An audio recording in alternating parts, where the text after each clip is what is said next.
Oh, mate. Morning, mate. How's it going? Yeah, what? How Good, are you? good. Yeah, not too bad. I ended up oversleeping again. Again? Yeah. Oh, It's well. alright. It's a Friday, man. Who cares? I'm just going to do some probably back testing today just to stay away from the live, but I'm still going to keep an eye on it. Yeah, nice.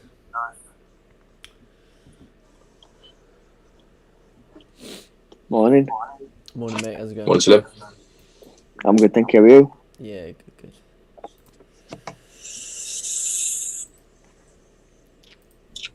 So It's I cold wasn't. today, isn't it? Oh yeah. Oh, it is Yeah. freezing. It is freezing. Morning, everyone. So I have to admit, I wasn't expecting GJ to go bearish, but it did. Looks like it's continuing further down right now.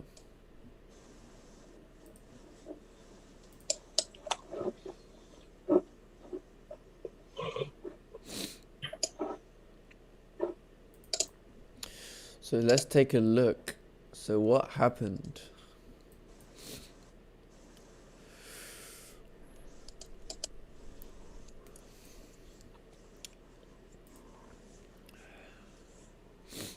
Yeah, we just dumped. Just coming down. I wonder, I mean, this could be a retest. This could be a retest, but we're not really sure at this point. Especially if we start breaking yesterday's low. Oh yeah, then I think it's a fake out. Then it's a fake out.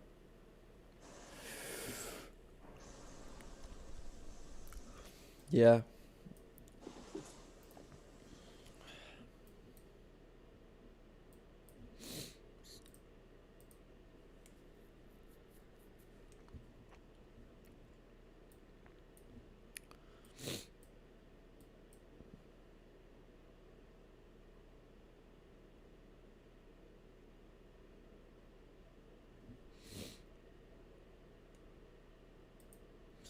Let's take a look on the 15-minute here. So it did get pretty tough, actually.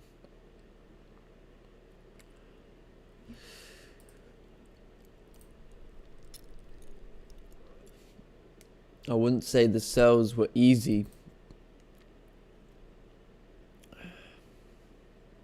because of this liquidity grab at 7 a.m.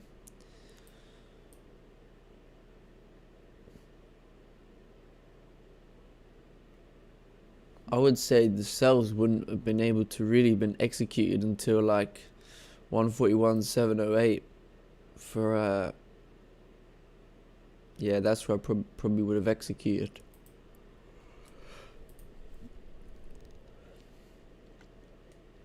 Morning, everyone. So we got stop loss matters coming on as a guest today.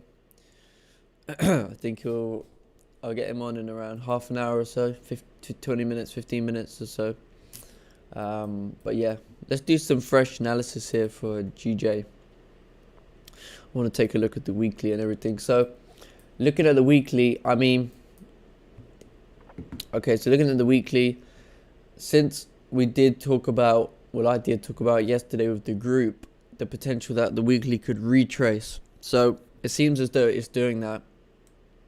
Now, obviously, we need, for further confirmation for price to continue up, we need this weekly count, obviously, to close above this area here to left-hand side.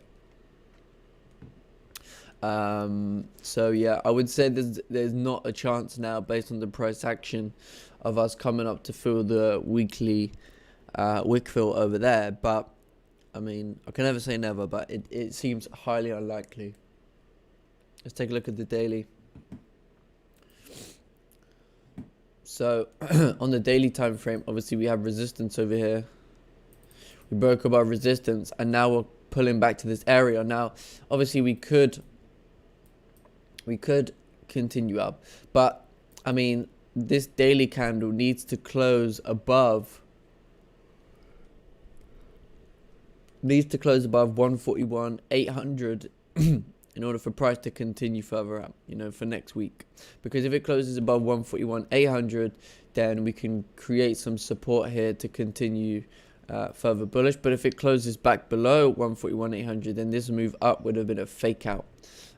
So yeah, so that's what it's kind of looking like on the daily so far. Now looking on the 4 hour, let's remove everything here. Looking on the 4 hour, price did break down below the support at 141.800.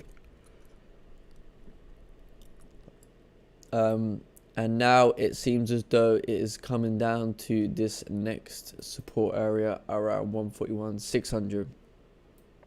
So I mean, yeah, this 4 hour candle still got a while to close.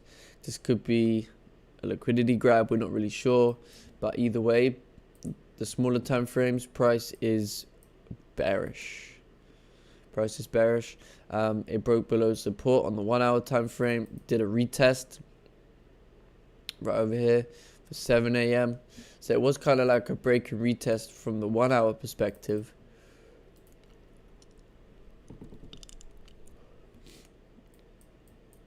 Also the same sort of thing from the 30-minute perspective, but there wasn't really a lot of range on the 30-minute, and it seems to be having some issues in this wick area. Yeah, it was very messy, this whole consolidation range, very messy.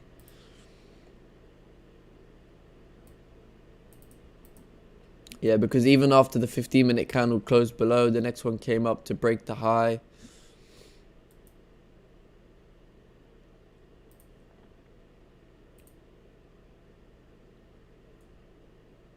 So it probably would have been one of those type of sells where you close 50% and let the rest run, and then the rest would have ran into profit.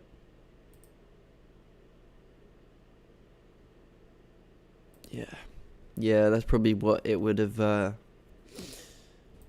it would have gone. So yeah, it looks like GJ, if it wants to stay bullish in terms of the higher time frames, it needs to respect 141.600 as a zone.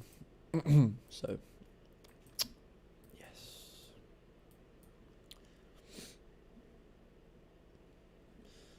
Okay, let's check out gold over here. So it seems as though gold Asian session analysis played out. TP hit over there. Let's remove everything here, do some fresh analysis on gold.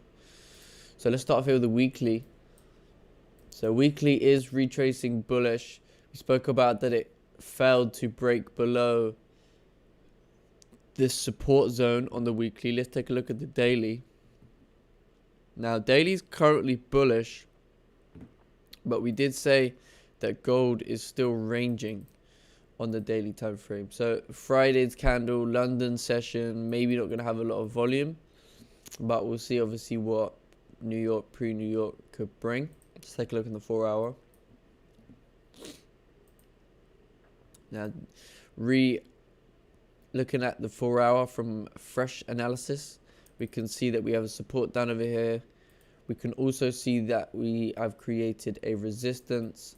So we can see the 4 hours in a range. So if the 4 hour breaks above 1855, then it can continue on to 1864. But if price breaks below 1840, then it can continue down to 1828. Let's take a look at the 1 hour time frame. Now looking at the 1 hour, let's remove everything again. 1 hour time frame, price is creating support over here. We have a resistance over here, but I think we're gonna look at this area because we're in this kind of consolidation range right now. So if we break below 1849, then we can continue down to this support zone at 1844. Let's measure this range based on the 1 hour time frame. This is like a 50 pip range, is pretty good. If we break above 1855, then we have a nice clean range, maybe coming up to 1859, but potentially up to 1862. So I think 1862 is going to be a very key level, but we could have some issues in and around this zone. So we'll just go with this as a target, but we're being cautious of this zone and whatnot. So that's what we're kind of looking at here for gold on the 1 hour time frame. If we take a look on the 30-minute, yeah, not enough range within this zone, so might as well wait. And then we can kind of mark this resistance out, I suppose, from the 30-minute. Perfect. Okay. What's GJ doing? GJ trying to continue bearish. When did you take GJ buy? Is it from your... Oh, yeah, I need to remove that. It was from yesterday.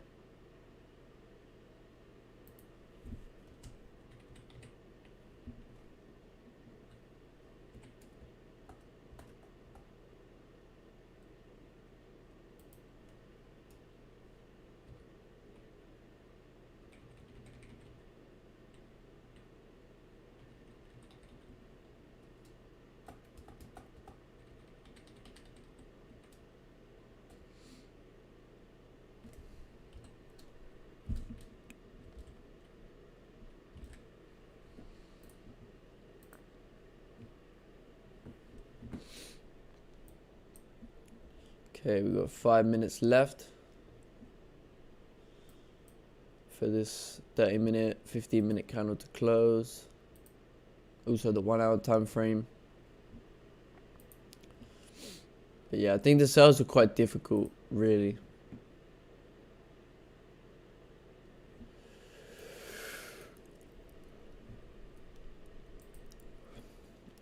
Sales are pretty difficult.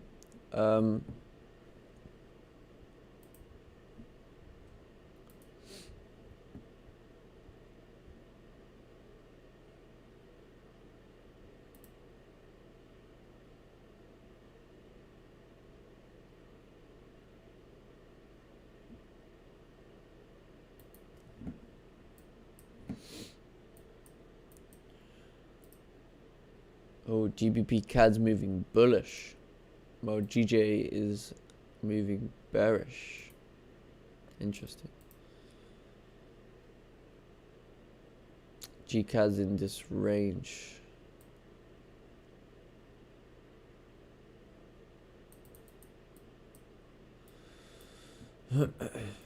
Very messy GCAD today. Ooh, looks like Euro JPY also trying to continue moving bearish. We broke below support. We broke and closed below support. Didn't quite do a retest, but did continue moving down. Let's take a look on the 1 hour time frame. Yeah, it did continue moving down. Yeah, it'd have been a nice sell right there. So where's the target on EJ? I think we're approaching a support. Oh no, I think the target's going to be down over here. 125.720 is going to be the target. It's got some more room to go. Take a look on the 15-minute. Yeah, the old 15-minute booby trap candle, and then nice continuation.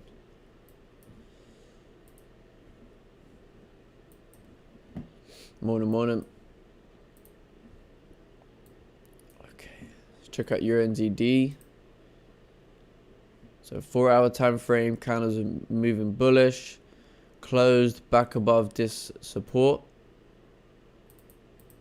Not necessarily yet, but has closed above this support if we look at it like that. 1 hour time frame.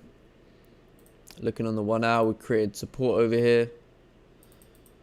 But we also have a resistance right over here. So yeah, we're in a range right now. Yeah, it's just ranging. So if it breaks above 1.68750, I think there's a really good buying opportunity coming up to 1.69100. It's around 30 pips away. And then for sells, yeah, we have this like minor support area here, but I think a good target's still going to be like this zone right over here.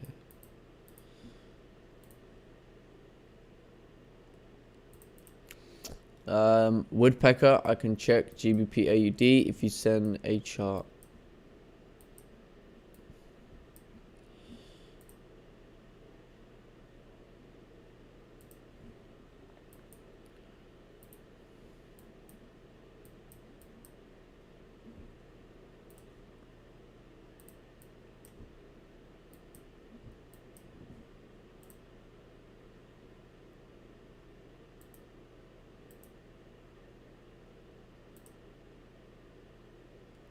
Yeah, price should continue down to 141,600.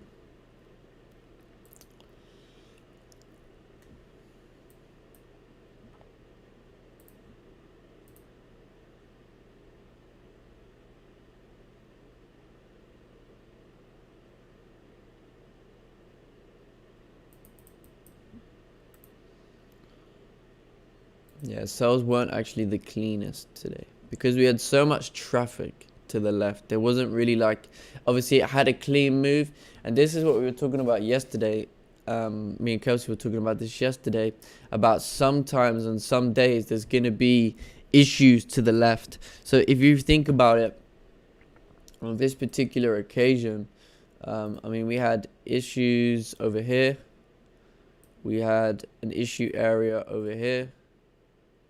And obviously we have an issue area over here. So technically speaking, if you measure these ranges, right, from here to here is like 7 pips, not a good range. Then you got another 4 pips, not a good range. And then even this area is only 8 pips, so not a good range. So technically the whole thing wasn't a good range. But this is where one of those examples where you're expecting these minor areas to break with volume. And I think that's why, obviously, with the volume, it has continued moving down. Okay. Daily is still bullish, and it's almost hitting 141,620 daily support. Don't you think there will be a big ass correction bullish?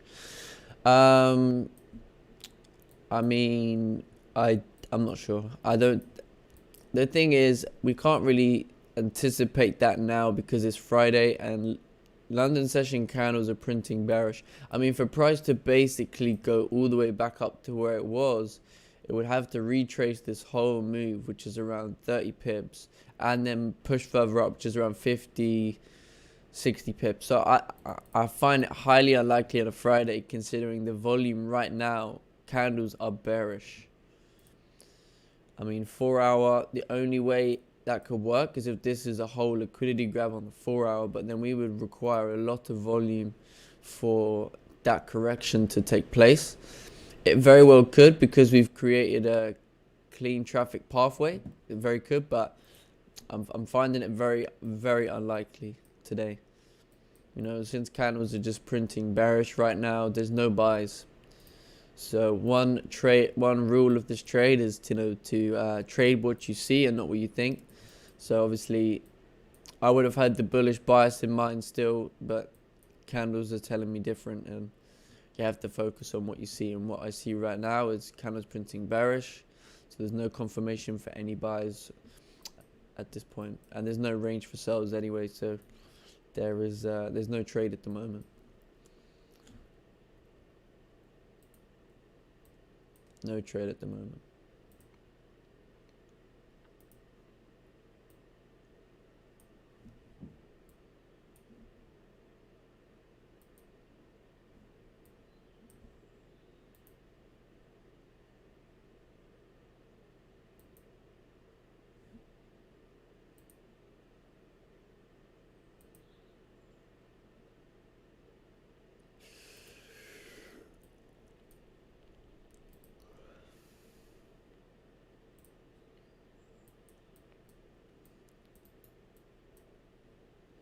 Right, I think I'm going to go make a drink now before we get our guest on in a little while.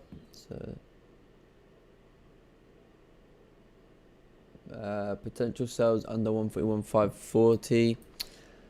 I mean, I think, yeah, obviously, again, it would require a lot of volume for that to take place. I find it highly unlikely again, but yeah, you're right in effect. Sales below 141,540 is also going to make sense, because then you do have this clean range. But I mean, I highly doubt we're going to correct all of this move up, but I can't predict the future. It just hit the daily and retracing a bit, hit on the spot 141,620. Yeah, so the daily may needed to have done a retest, right, at 141,600, but we need it to be closing back above at least 141,770 for price to continue bullish even next week. Because if this candle comes back in the range, then we could see some consolidation here for a bit and then a continuation based on the next weekly candle. But we really want to see this bearish daily candle closing above this resistance. You know, same way like when we see a breakout, it's the same thing. When we see price coming back in the range, we're like, okay, well, we need it to respect. We need it to close above in order for the buys to still be valid. And candles are just keep printing bearish right now. So yeah, I'm going to quickly run and make a drink quick. I'll be back in a minute. And then we will get our guest on here. So let me just...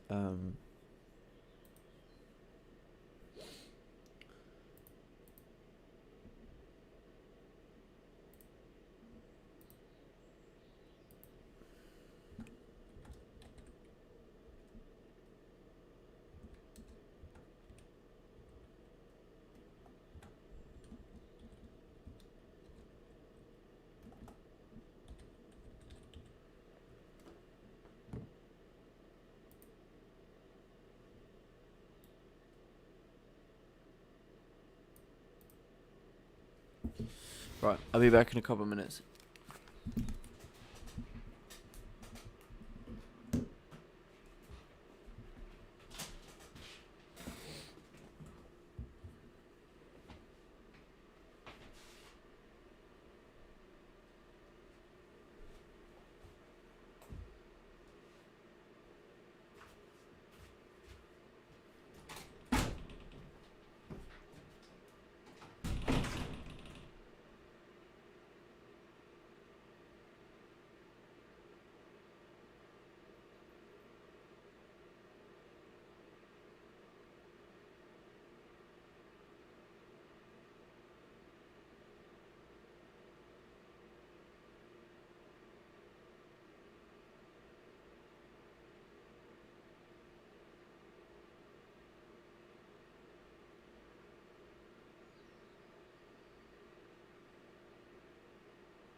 Right, I'm back. I'm back. I see those precise hits on daily resistance more often. Or support, okay. So something about gold. What about gold? HFX, what percent is decent yearly? Oh, yearly?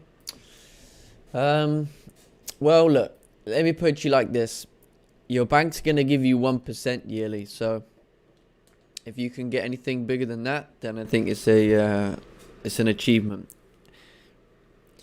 You know, if you think about what a bank will give you is 1% a year, right?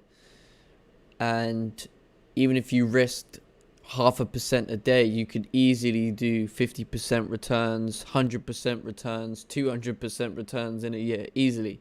But of course, you know, these are, I don't think there's no like definitive answer to that, because I think it's whatever percent like represents your performance for the year.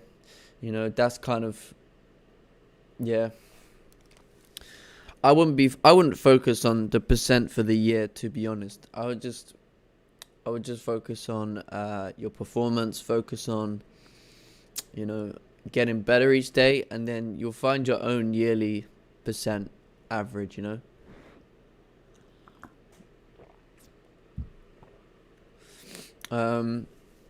Even if it will not be a big retracement, you can play with this. So daily is pretty important, and hit on the spot and pull back. You could place buys, but don't know how far as noob. I wouldn't take buys, because right now candles are printing bearish. It makes no sense. You know, if you were looking for buys, I would say, okay, maybe a good idea is going to be if we create some strong support above 141,600. I would say, okay, maybe you could take buys at that point, because then you have a nice clean range that's been created coming back up to 141,800, right? I would say that, but until candles print bullish, there's no buys. You know, I don't, even if the higher time frames are biased, even if the higher time frame bias is bullish, you know, if candles are printing bearish on the smaller time frames, do not fall for that trap on a Friday. HFX, can I get your thoughts on a gold intraday bearish structure? Still holding, not broken yet. Sure thing. Let's check this chart.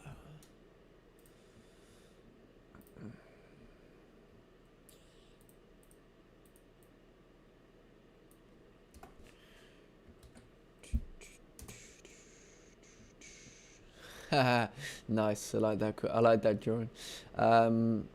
So gold 30-minute time frame. Is that 30-minute, or is it the 30-second? I'm pretty sure it's 30-minute, right? So you're looking for buys above this market structure, right? Yeah, it kind of makes sense, because that's kind of the same plot where I'll be looking for buys. Obviously, you haven't got any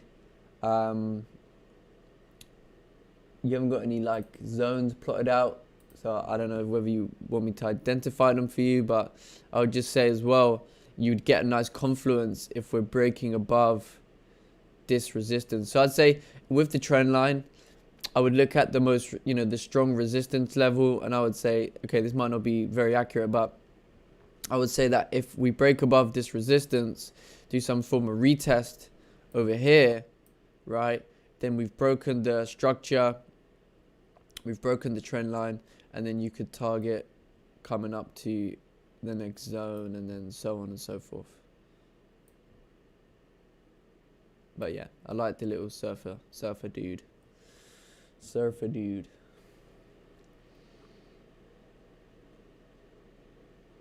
Yeah, but yeah, I see what you're trying to do. It's all good. I think that's pretty good.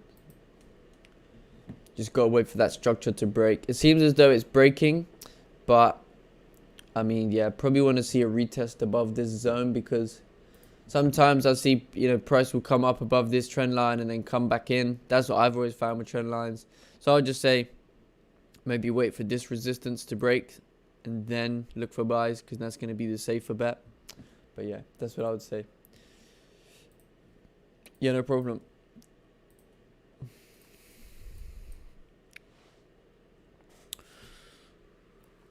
Okay, let's see if we can get our guest on over here.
Looks like price is trying to continue further down over here.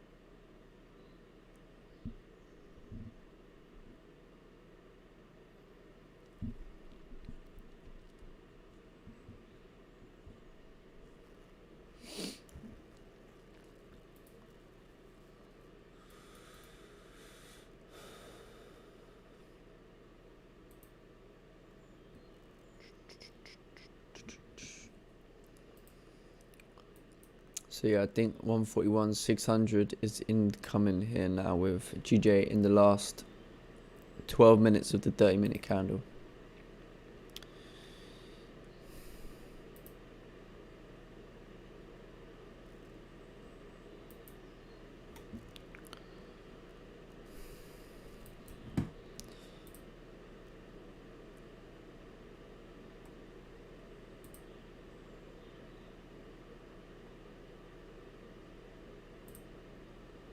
Ooh, look at your JPY, came right down to the target there.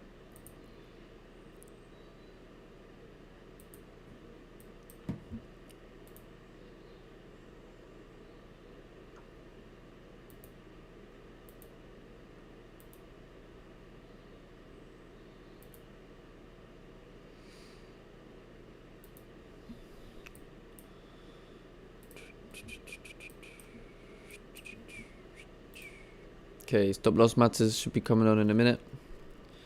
It's got the info.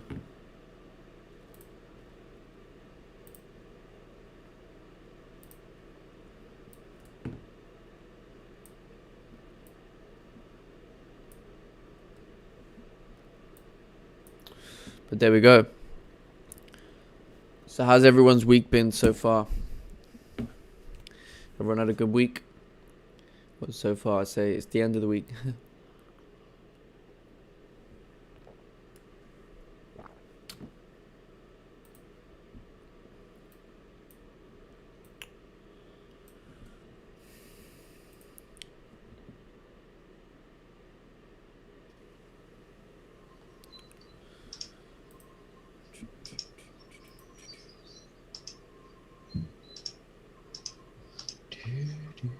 Yo.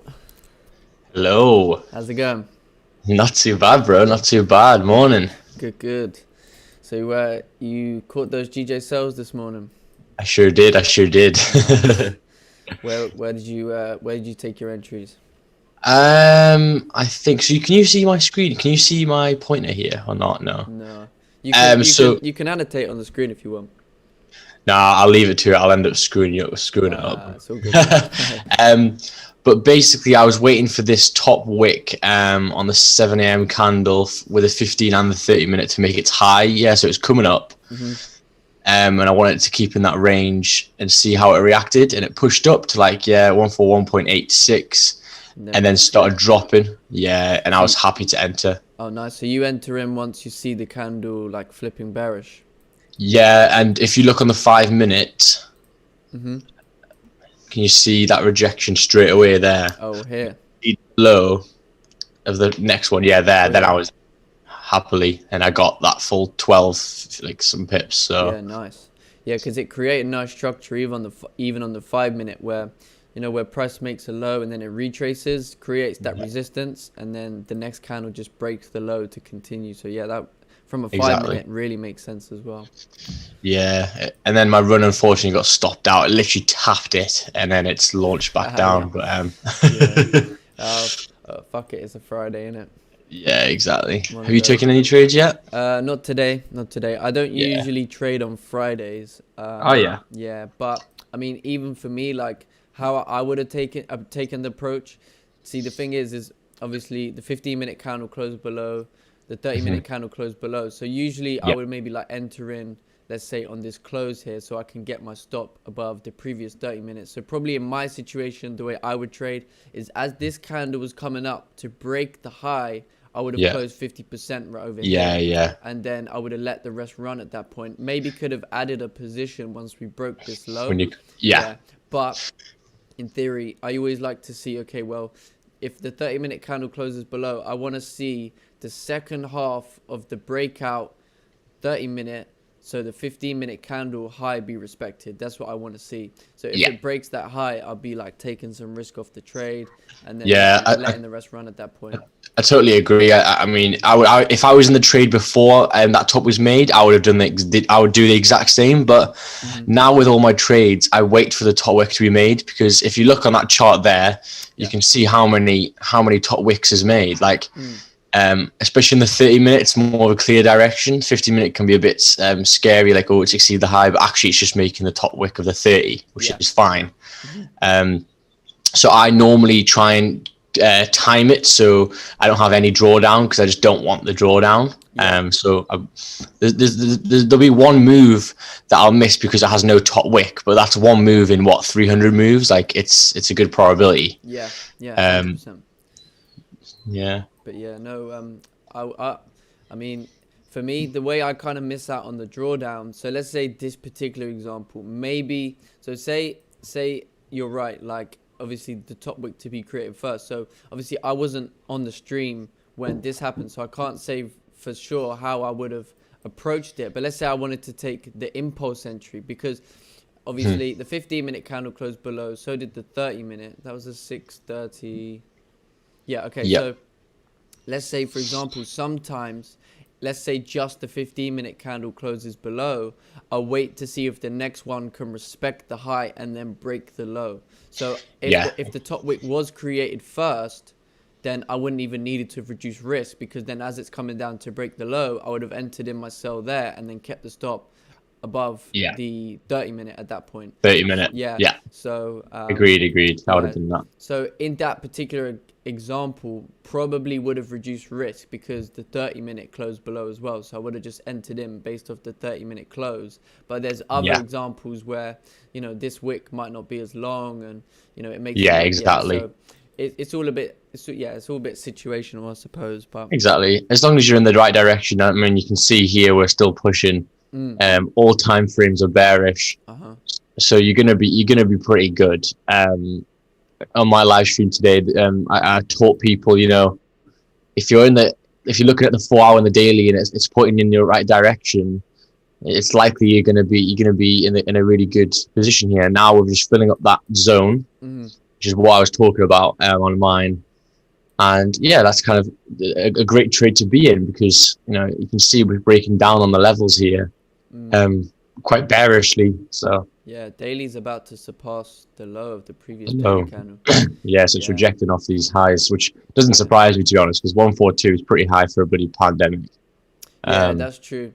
Yeah, that's true. The only thing that I thought, because we literally had this discussion the other day, and even back in like, I mean, all throughout this pandemic, despite obviously the economic effects, right? Since Yeah. the first lockdown got announced, and price obviously, oh, that So wasn't the first lockdown. When was it? Was that March. Yeah. no That'll March? be an August one. Where was it? It's laughing. Oh, here we go. Here we go. It's over here. So when we Yeah. had that first lockdown announced, obviously we saw this massive sell-off right on GBP when Yeah. we thought it was gonna, keep on pushing into the 140s, but actually it came all the way down to the 125s, right? So, Yeah. but since then, it just seems like the market hasn't really cared about the lockdowns and more about vaccine, Yeah. Brexit. So when obviously we got the Brexit deal come through, that's when I was thinking, okay, well, if market hasn't quite interpreted, lockdown restrictions yet, maybe it's going to go bullish based on the fact that we're going to price in that Brexit has now, been done. And then after all of that, when, more economic data just slowly starts to come out, like I think Yeah. today they were saying that, I'm listening on the radio, that they were saying like that the economy shrunk in November by like 2%, which is quite a lot, in the grand scale of things.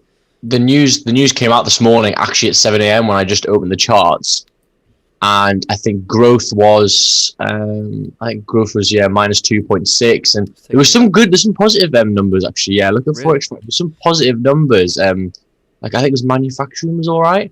Oh yeah, I see. Oh yeah, GDP minus 2.6%. Yeah, see, construction output was all right as well. Manufacturing output is weakening, but it's not too bad. But yeah, I mean, they obviously tried to put it that it was gonna be worse. Worse. Yeah, and then now that it's come out slightly better, it's like, Yeah. oh, see, it's not the end of the, but if it could be manipulating, couldn't Yeah, it? yeah. I mean, they reckoned a couple months ago, we were talking about this, they reckoned that there was only 800,000 unemployed, right? Yeah. That Which they just know doesn't about. sound right. But that's not right. There's way more than that. I mean, we got 3 Yeah. million, we got 3 million people not even on any government support right now that are living off like £30 a week. Like some Yeah. of them haven't even got this universal credit. I mean, that's not even a lot of money anyway. That's like £60-70 a week, I'm pretty sure. Yeah, exactly. So it's just crazy times, man. Exactly. Crazy times. I think this might help a lot of people as well is which I've learned over the years is, how we talk about these kind of like the fundamentals and all that stuff, but that will actually quite skewer like your kind of your mentality, because what I used to do is go like, oh, like Brexit news is coming out or whatever, this means that pound is going to go up or down or whatever, right? Yeah. And what you realize is that you're always going to be you're going to be what's it called, late to the market. The market's instant. Yeah. So you're always going to be, a couple minutes, a couple hours behind the market, which is already priced in. So you can't think like, oh, I'm going to be the next Warren Buffett and I'm going to know that this is going to be starting to skyrocket because I just saw BBC News talk about Brexit or whatever. You need to look at the candles on the chart, because you might be thinking it's going up or whatever, but if the candles are printing bearish, there's no buys. Yeah. Like, whereas when I was younger, I used to try and go, oh, it's gonna rally because I don't know, the pound has done really well today or whatever. Yeah. And then you have buys and a bearish 4-hour candle, and you'll just get done basically. Yeah, that's true. I mean, I remember the times where I remember once actually, I think it was like 20.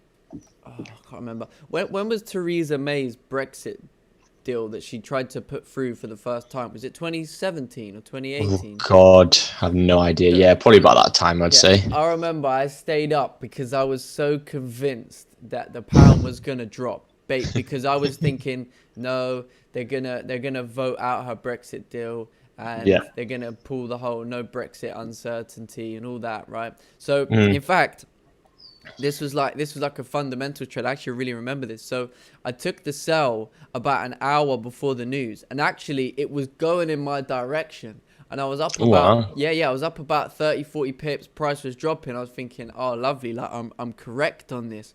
Anyway, Yeah. it came to the announcement because I was thinking, right, well, if price is dropping before the announcement, it's getting priced in. So maybe it's going to continue with the announcement. Anyway, obviously I had stops at break even. Had stops at break even at that point. Announcement came out. She didn't get the bill through, but price went bullish, right? And it was like, it didn't make sense at the time, because it's like, why would GBP go bullish when all they ever talk about is the uncertainties of, you know, no deal and all that. So exactly, it didn't make sense. But then that's the point, isn't it? Because the market is technically so manipulated that when it comes to fundamentals like that, sometimes it's best to just, I learned the way to just stay out. Now I just stay out of fundamentals. I don't even put that little bit down in NFP anymore or anything like that. I just stick to my same. There's no point. I mean, it's just like a gamble, really. I mean, you know, you're always going to be late to the market, as we've said. So it is literally just like, unless you've got some insider trader knowledge, which is illegal, you're not going to have any more advantage than anyone else. So true. But, wow, look at that. That is flown. Yeah, we're just about to say, so we've actually broken below 141 540, but I'm just not convinced that we're going to correct this whole move on a Friday. Not yet. I think maybe towards the end of the day, if we still keep it, but if people are looking for like trades now, like you've missed the trade, like that's a good kind of thing. Yeah, you need to. This is the runner's job. Unfortunately, my runner, literally, you can see it getting tapped out. My runner got stopped out at 141.78, I think it was. So I got literally pulled up a tiny bit, and then it's launched further. But that's just what happens with the runners, unfortunately. But if it didn't tap that, and I was maybe 0.5 pips above, I would be still in this trade. I probably would have my stop loss trailing under the 30 minutes and stuff like that, just seeing how far it can go. I mean, I have to admit, I wasn't expecting price to continue down today, but I mean, it did. So yeah, I was quite confident. So obviously I label up on the 4 hour if it turns bullish. That's what I like doing in the morning. So I'll get a horizontal line and put it on the wick turning bullish, and then therefore I want to keep with the buyer. So unless we get price to come above that level, I'm not going to be in buys.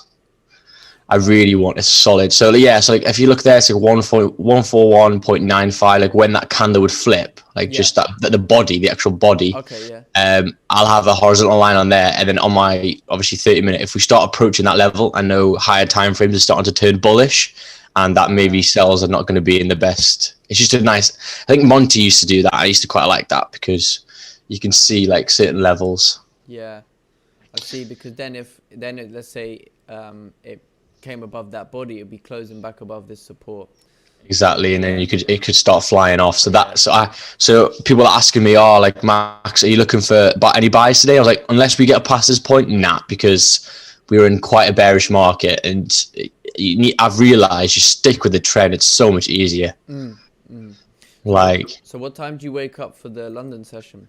So I literally wake up at like 6:50 and hop on at 7. Yeah. And for example, today I was done at 7:22, I think. Nice. Yeah. So yeah, and I want to keep it that way. So just in case I get a grad job next year, I can still do that. Yeah, awesome. That's perfect. Yeah, because it'll really help me. I mean, so I've done the fund talent for a week now, and I'm at 5%, and I only traded London this week. So. Oh, nice, very nice. Congrats. So cheers, man. So what's your plan? You want to get a job in industry and then? Yeah, so I mean, I did loads of grad job interviews. I did assessment centers at PwC, Deloitte. Civil service, all them good stuff. So I'm just waiting on replies for them. PwC, I've had a big argy-bargy with them because their HR is ridiculously bad. Their recruitment process is bad. But yeah, just a certain job like that, just to get into some kind of work, get some funds up. Yeah, it's nice to have a foundation, not just trading full time straight away. I think you always need a plan B. So that's what the kind of plan is. Yeah, nice. Well, yeah, I mean, I think getting obviously a job in the industry or just gaining some experience isn't gonna not gonna do any harm. Like, in fact, you're showing the true process of, you know, showing true patience, because a lot of people would say, you know, oh, look what I can do with a small account. Well, I'm just gonna save up, invest, and then I can just trade full time. Whereas you're saying, well, you know what, I need to, you know, continue with what my original plans were, and then until trading becomes my primary income, then I make the switch. And that's I think that's great. Exactly. Yeah, I think people are rushing into it too much and try and be this next big trader. And it's like, bro, just relax. Yeah, it's true. The money will come after. And yeah, I mean, I think Raja, I think when he finished his job, I think his trading was paying 2.5 or 3 times as much as his thing. So he had a lot of savings up. Yeah. So it takes the pressure off, really, you know. Yeah, true. Especially if you want to go full time, like, you know, obviously, depending how profitable you've been, but obviously I know some people, they, like you say, like they want to go full time fairly quickly. So for those people, you know, it's probably best to have some form of savings or rainy day pot, we'll say, just in case, you know, because anyone that's going to put their life savings into trading and then, you know, they haven't even, let's say, been profitable for a year, I don't think that's quite a good idea. No. But people are going to do what they're going to do, so Exactly. you know, sometimes you have to learn from your own mistakes. Yeah, exactly. I mean, I've learnt very early on because, unfortunately, I learned younger because I was very passionate about this when I was young. I think I should do like a life kind of thing about me, but yeah, I got introduced to this quite early with my dad with Apple stocks. Oh, nice. Because I loved Apple. I was a tech nerd. I've always been a tech nerd, but this is when I was like 14. Oh, nice. And I used to watch the keynotes, obviously, you know, like Apple keynotes and stuff. And my dad used to be like, oh yeah, like every so often, like I'll buy a couple Apple stocks before the keynote because it normally runs up a couple dollars whilst they're talking about the new release or whatever. And I'm like, oh, cool. So I had a go at it and I loved it. And I think I made quite a bit actually, because I've been working since I was 14. So yeah, I made quite a good bit in it, and all the money I got from that trade, I bought a monitor so I could look at the charts, and I also bought a light, which meant so I could get up earlier in the morning and start trading. This is when I was 14. Oh, not bad. So investor from young, eh? But unfortunately, obviously, the mentality you need from it is horrendously hard to get, and I was too young for that. So yeah, period of like 3 years losing money all year. So that's why I kind of made my Instagram to give people a clearer insight. Yeah, but that's pretty good, man. It's funny because actually I got introduced to Forex from my dad as well, actually, to tell you the truth. So he obviously he got introduced to it, but I was only like 16 at the time, and he was trying to learn it, and he told me about it, and he was just trying to explain it all to me, and I was really fascinated, you know. And for me, like how I kind of got into, how I found like my passion for this was, obviously I studied economics at school, did it A level, and always from young, like since I was like the age of 8, I've always done like buying and selling, whether it will be like but I'm talking like physical products. Yeah, you know, like, same, bro. Yeah, so in terms like, of, do you do like I used to sell like Supreme, I used to resell shoes, and I used to sell sweets at the store. I used to love the buying and selling stuff. Oh yeah. No, I went full shebang, man. I was the kid at school with all the sweets, all the goodies at lunch. That was just for fun though. But no, I used to do like markets, you know, like proper market stalls and that. So that was kind of like how I was brought up, was to help my dad do that. So I learned a lot of like valuable lessons about money, you know, about money early on. And so I used to have to get up at like 5 a.m, go all the way to I don't know if you know London well, but I used to have to go to do a market in Islington, which you have to it's in North London, near Arsenal Stadium. Oh yeah. Yeah. So I used to go and do a market around there. I was like 10 years old, and you know, it's not the safest of areas, but my dad would piss off and go and get himself a McDonald's or whatever. I'd be sitting there on the stool. So I built confidence from a young age of being able to be, you know, individual. And I'd have people come up to me and go, how much is this? And I'd always be trying to think of ways to try and, you know, get people to spend their money. So I've always I've always been someone who's tried to like think logically and, you know, use that critical thinking and definitely 100%. I think the same goes for me. My mate used to have like a lubrication factory, and I wanted to buy his de-icers, and I would go and sell de-icers around the houses where I live. And I mean, it's just kind of who you built it and who you want to be. The whole corporate world, I've already realized it is quite bullshitty. It's a lot of talking bollocks, which isn't for me. I think Ted said that as well. I mean, I haven't even been in it yet, but I can get a grasp of a lot of talking about, you know, like it's a break now, let's go and have a chat, and like there's not much work doing on. It's kind of just a hierarchy, which isn't for me. But it's just nice to get a step in the door and have some foundation, really. That 100%. kind of stuff. Sorry, when you said lubrication factory, I thought you meant something else. not de-icers. I was thinking. Yeah, to be fair, you always got rinsed for that. To be honest. I had to stick that one in there. But yeah, man.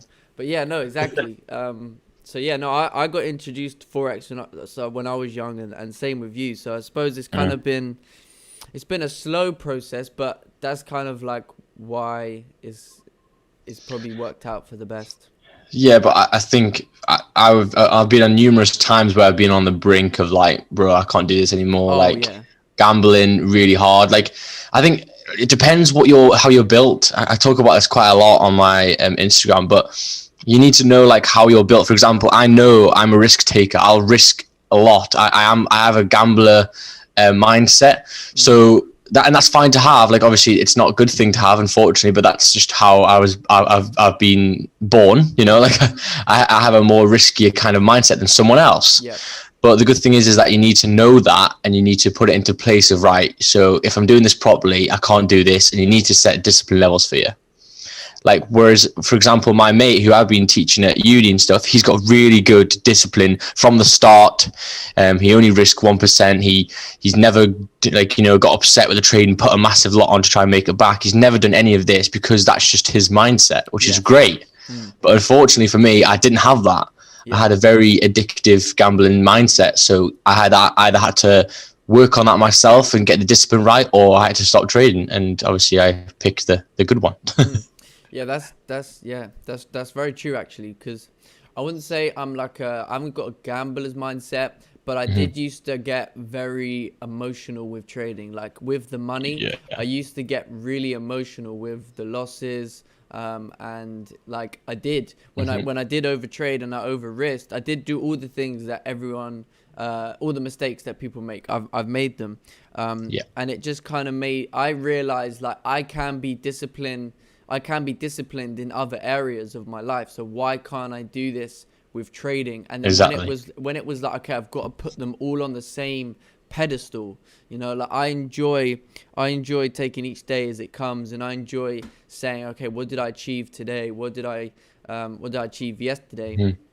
And it kind of like, definitely, I kind of like had to condition myself to accept that, you know, I need to stay disciplined in trading in order for everything else to also have the highest level of this. Like, you got to set the bar high with all aspects, you know, and then trading just fits on that shelf in a sense.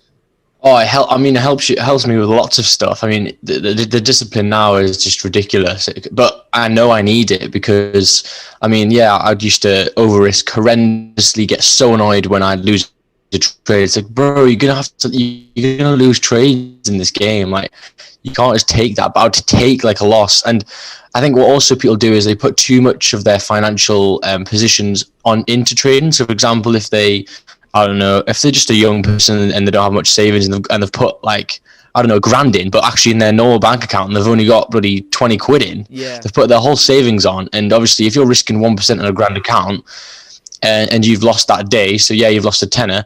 But every single time you walk around the street now and you go into, I don't know, Greg's, you're like, oh, I just lost a tenner today. I could have bought myself 3 pasties. Yeah. You know what I mean? I used to do that all the time. I used to go, oh, like, I could have got a Domino's tonight, but I've just lost 10 quid on the charts. If you're thinking like that and you're risking too much financially on the trading, you need to wait more until you're more financially stable. Or even, Definitely. or even, you know, on top of that, you know, like it's about, you can have a trading account, but put something in it that you can, like, I know Raja says a lot, that you can afford to lose. Yeah. You know? And when I did that was when I started to actually see gains, along with the discipline, because it just takes that pressure off. Pressure, like, because the minute you try and put 1,000 into account, like let's say you're a uni student and you just got 1,000 maintenance loan or whatever, and you just stick it straight in a trading account because you're like, well, I'm not gonna be one of the, because I remember some people I knew, they had that mindset of, oh, you know, they get the uni loan or whatever, and they'd be like, well, I'm not going to be one of these guys that go and buy 4 pairs of Balenciagas. I'm going to invest it. And it sounds great. It sounds intelligent. But actually, you might as well have gone and bought your trainers, because you're going to lose that money. I'd say so that true. Situation, it's the wrong thing to do, my friend. But yeah, anyway. Actually, yeah, that is a good point, actually. But yeah, so you can see here on the chart now, is that 15-minute just closed? Yeah, the 15-minute closed back in the range, but yeah. So I mean, maybe so now I think people will be trying to rush a trade. You know, if we start exceeding that high in the 15-minute, might be looking for buys, but you need to remember the time frame we're at, the bias we're at. I used to try and do that a lot and try and buy the lows, but it's so much easier to just wait for the more sell-offs, to be honest. Like 1 15-minute bullish candle does not mean hell. Like this could be the top wick of the 30 and then it pushes even further. You know what I mean? It's very it's not much confirmations. No, I would even say, like, I'm not trading today, so if people miss this move, then I wouldn't be trying to grab sells over here, because at any point we could just come right back in the range and just range. Exactly. It's a Friday. And like we say, we haven't even seen one bullish 30-minute candle yet. So exactly. I mean, exactly. But then the thing is that someone will take this trade. Someone maybe on this stream will take like a buy to try and get into that range, and they could get hit, and then that's their lot. That's a big 10 pip loss or whatever at the end of the week, and it really didn't need it. You know, you missed the move, and you need to take that with a pinch of salt and move on to next week. That's really, like, it sounds like nothing, but if you actually do the maths on like a piece of paper, it's literally like taking, you know, your profits for the week for no reason. It's like, I don't know, owning a restaurant, and for some reason you've just opened your restaurant for this 3-hour period, knowing that, you know, you might not actually make any money. You know, wait until the restaurant, you know, you can open it up when you know customers are going to come in. Don't have it open just because you want to have it open. It's kind of a analogy of doing it. No, I'd agree with that. But yeah, either way, I don't think anybody should be looking for buys. I mean, sells make sense, but at the same time, there's no point. I think the best thing to do at this point is just to watch, see what happens, you know, jot it down. Because if we come back in the range, then, you know, okay, let's wait and see how the daily closes, and then I could look for further buys on Monday, because this could be the weekly pulling back. You know, this could be just price reacting to some negative GDP news. So, exactly. Just needs to be calm and collected. That's what you have to do. But yeah, I mean, so the runners now, I'll talk a bit about the runners. So if I was still in this trade, and so I got in at 141.7879, I think. So all the way up there. So now at this point, we're coming back to obviously a big support. I would be taking off even more of my runner just to keep some profits in, or I'll be trailing it on the 15. So yeah, that's kind of how you manage that, because I've seen so many times I close my runners way too early, and actually it runs like 100 pips if I just trailed it on the 30-minute. You know, I've tend to, in the last few months, not leave that many runners to run. But this is my new thing for 2021, is to slowly start to build towards leaving a higher position or a higher portion of my trade to run to run more often, if that makes sense. Yeah, I think there's a good way of doing it. So, for example, obviously there I got in 141.79, just about there. Now, obviously we're going in for sells. We look left. The next zone is 141.6, right? It's quite clear. It's quite a nice thing. So when I get my 10 pips there, like at 141.69, yeah, I take my 10 pips, whatever. But now I go, right, so how much do I really want to run on this position? We're really, really bearish. All time frames are pointing down. How much should I run here? Normally I'd run maybe 10%. If the zone is quite small and there's a high percentage chance it's going to wick me out, what's the point in running, right? But here you can see we've got a really, really strong bearish confirmation here, and we look left and there's still another 20 pips.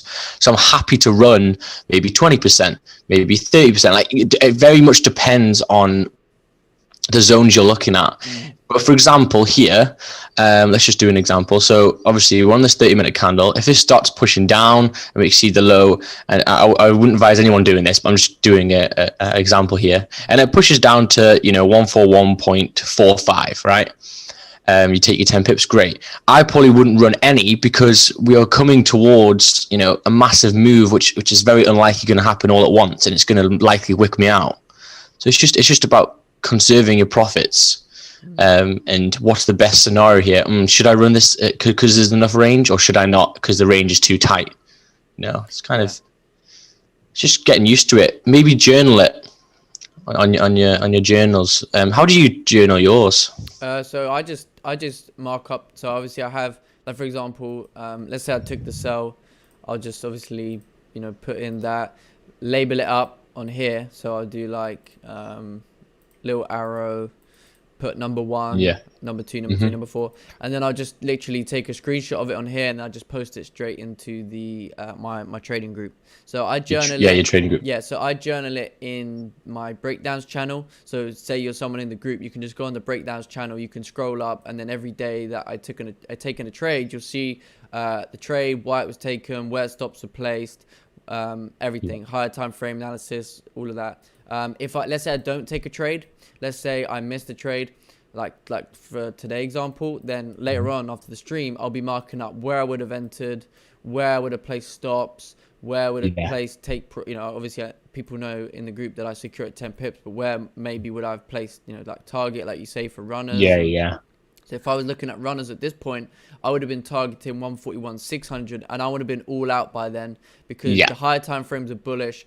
If we're coming down, we see on the 4 hour, we had clean candles coming down to 141.600. So this would have been the area I was out of that trade by. So 19, 20 pips. That's same, to be honest. I used to use Trello, but then obviously once I started up my own group, it made sense for me to just send them the analysis. And so 100%. Yeah.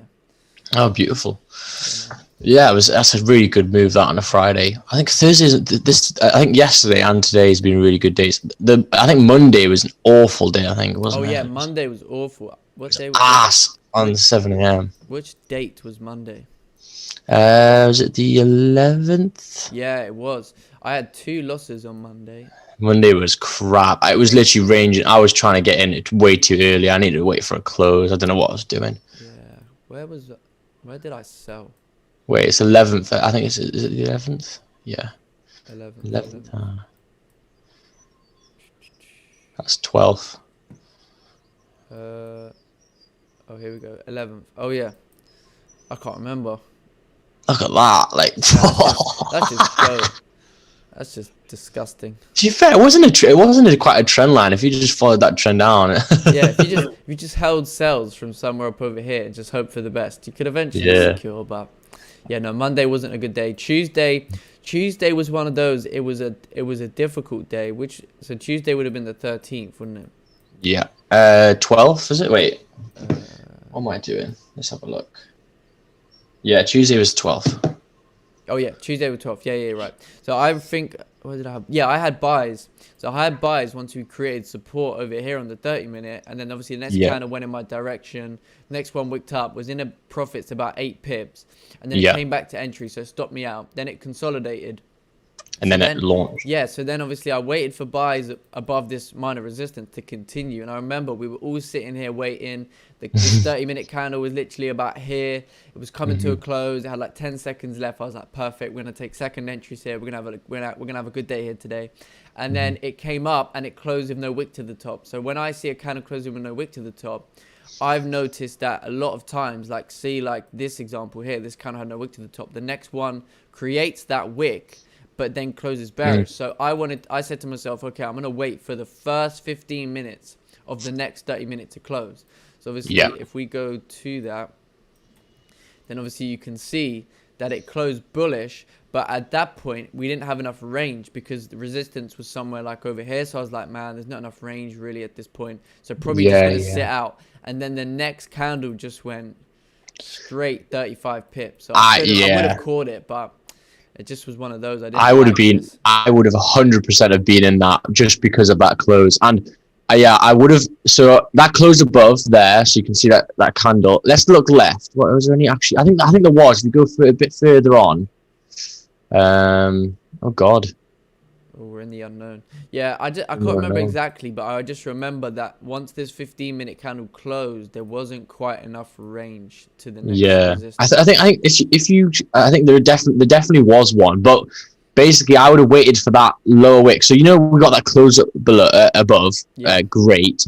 Then we wait for that lower wick, comes back in that zone. This is what I love about kind of like how I kind of time it. Yeah. So it comes back in that zone. So now I tell people on that lower wick, right, let's see how it reacts in this zone, right? If it starts pushing back out, we know it's leaving that zone. It ain't coming back.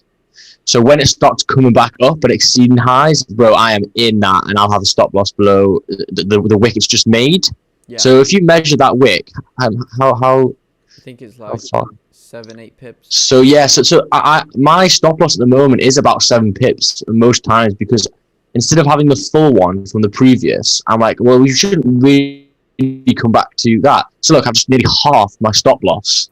I like doing that way because we've came back into that zone, and now we should push out, and we did push out. And if you can see there as well, when you took some profits, your runner probably wouldn't get stopped out either from the next candle.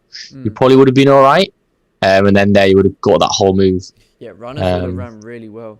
It's just a shame because that's just something that I've noticed over time, that when the candle closes no wick, I want to kind of wait for the next one. And obviously, like you say, it did respect his zone. And looking back, maybe I could have expected this area to break. But like in the moment, sometimes you're just like, you know what? Like if I'm not 100% confident, I have to set an example to show, like you don't have to take a trade. Definitely. Even if we're like 99.9% sure GJ is going up, you don't have to take a trade. And if you can if you can sit out on a potential win, then it's just reasserting that discipline and all this So what time? So when do you normally get your trade in? What's the average? I would say it's a bit of a weird one because at times I'm in between, let's say 7 and 8 o'clock. I see a volume push. Obviously, we know we get volume at 7 a.m. Sometimes 7:30 is gonna bring some volume, but usually 7:30 and 8 you're gonna see a pullback. So let's say I don't get in before 8. I'm gonna wait to see how London Open I was gonna talk about that. After that, we usually get a continuation. So it's either I'm in before or I'm in after. Yeah, I think I think I'm going to implement that more. So if there's no trades at 7 a.m. till 8, there's normally a trade after the 8:15 candle is just closed. Yes. Because the 8 o'clock just wicks whatever. Like if you're trying to get into a trade at 8 o'clock, like bruh, it'll push and you thinking it's going in the right direction, and then it'll just pull back hard. Like it pulls back like 10, 11, 12 pips, and that's my runners to deal with. I don't have any involvement with that 8 a.m. But I know a lot of people get hurt on that because they think 8 a.m. open volume, etc. But I've seen it. If you back test, I've got a YouTube video coming out probably today where I look back in like the past couple of days. Literally, I didn't look at it once. I'm just like, right, let's have a look and see if my analysis is right. And it pulls back every 8 a.m. like it does. And then the 8:15 does follow suit normally in the trajectory, but. There's one that time, drawdown.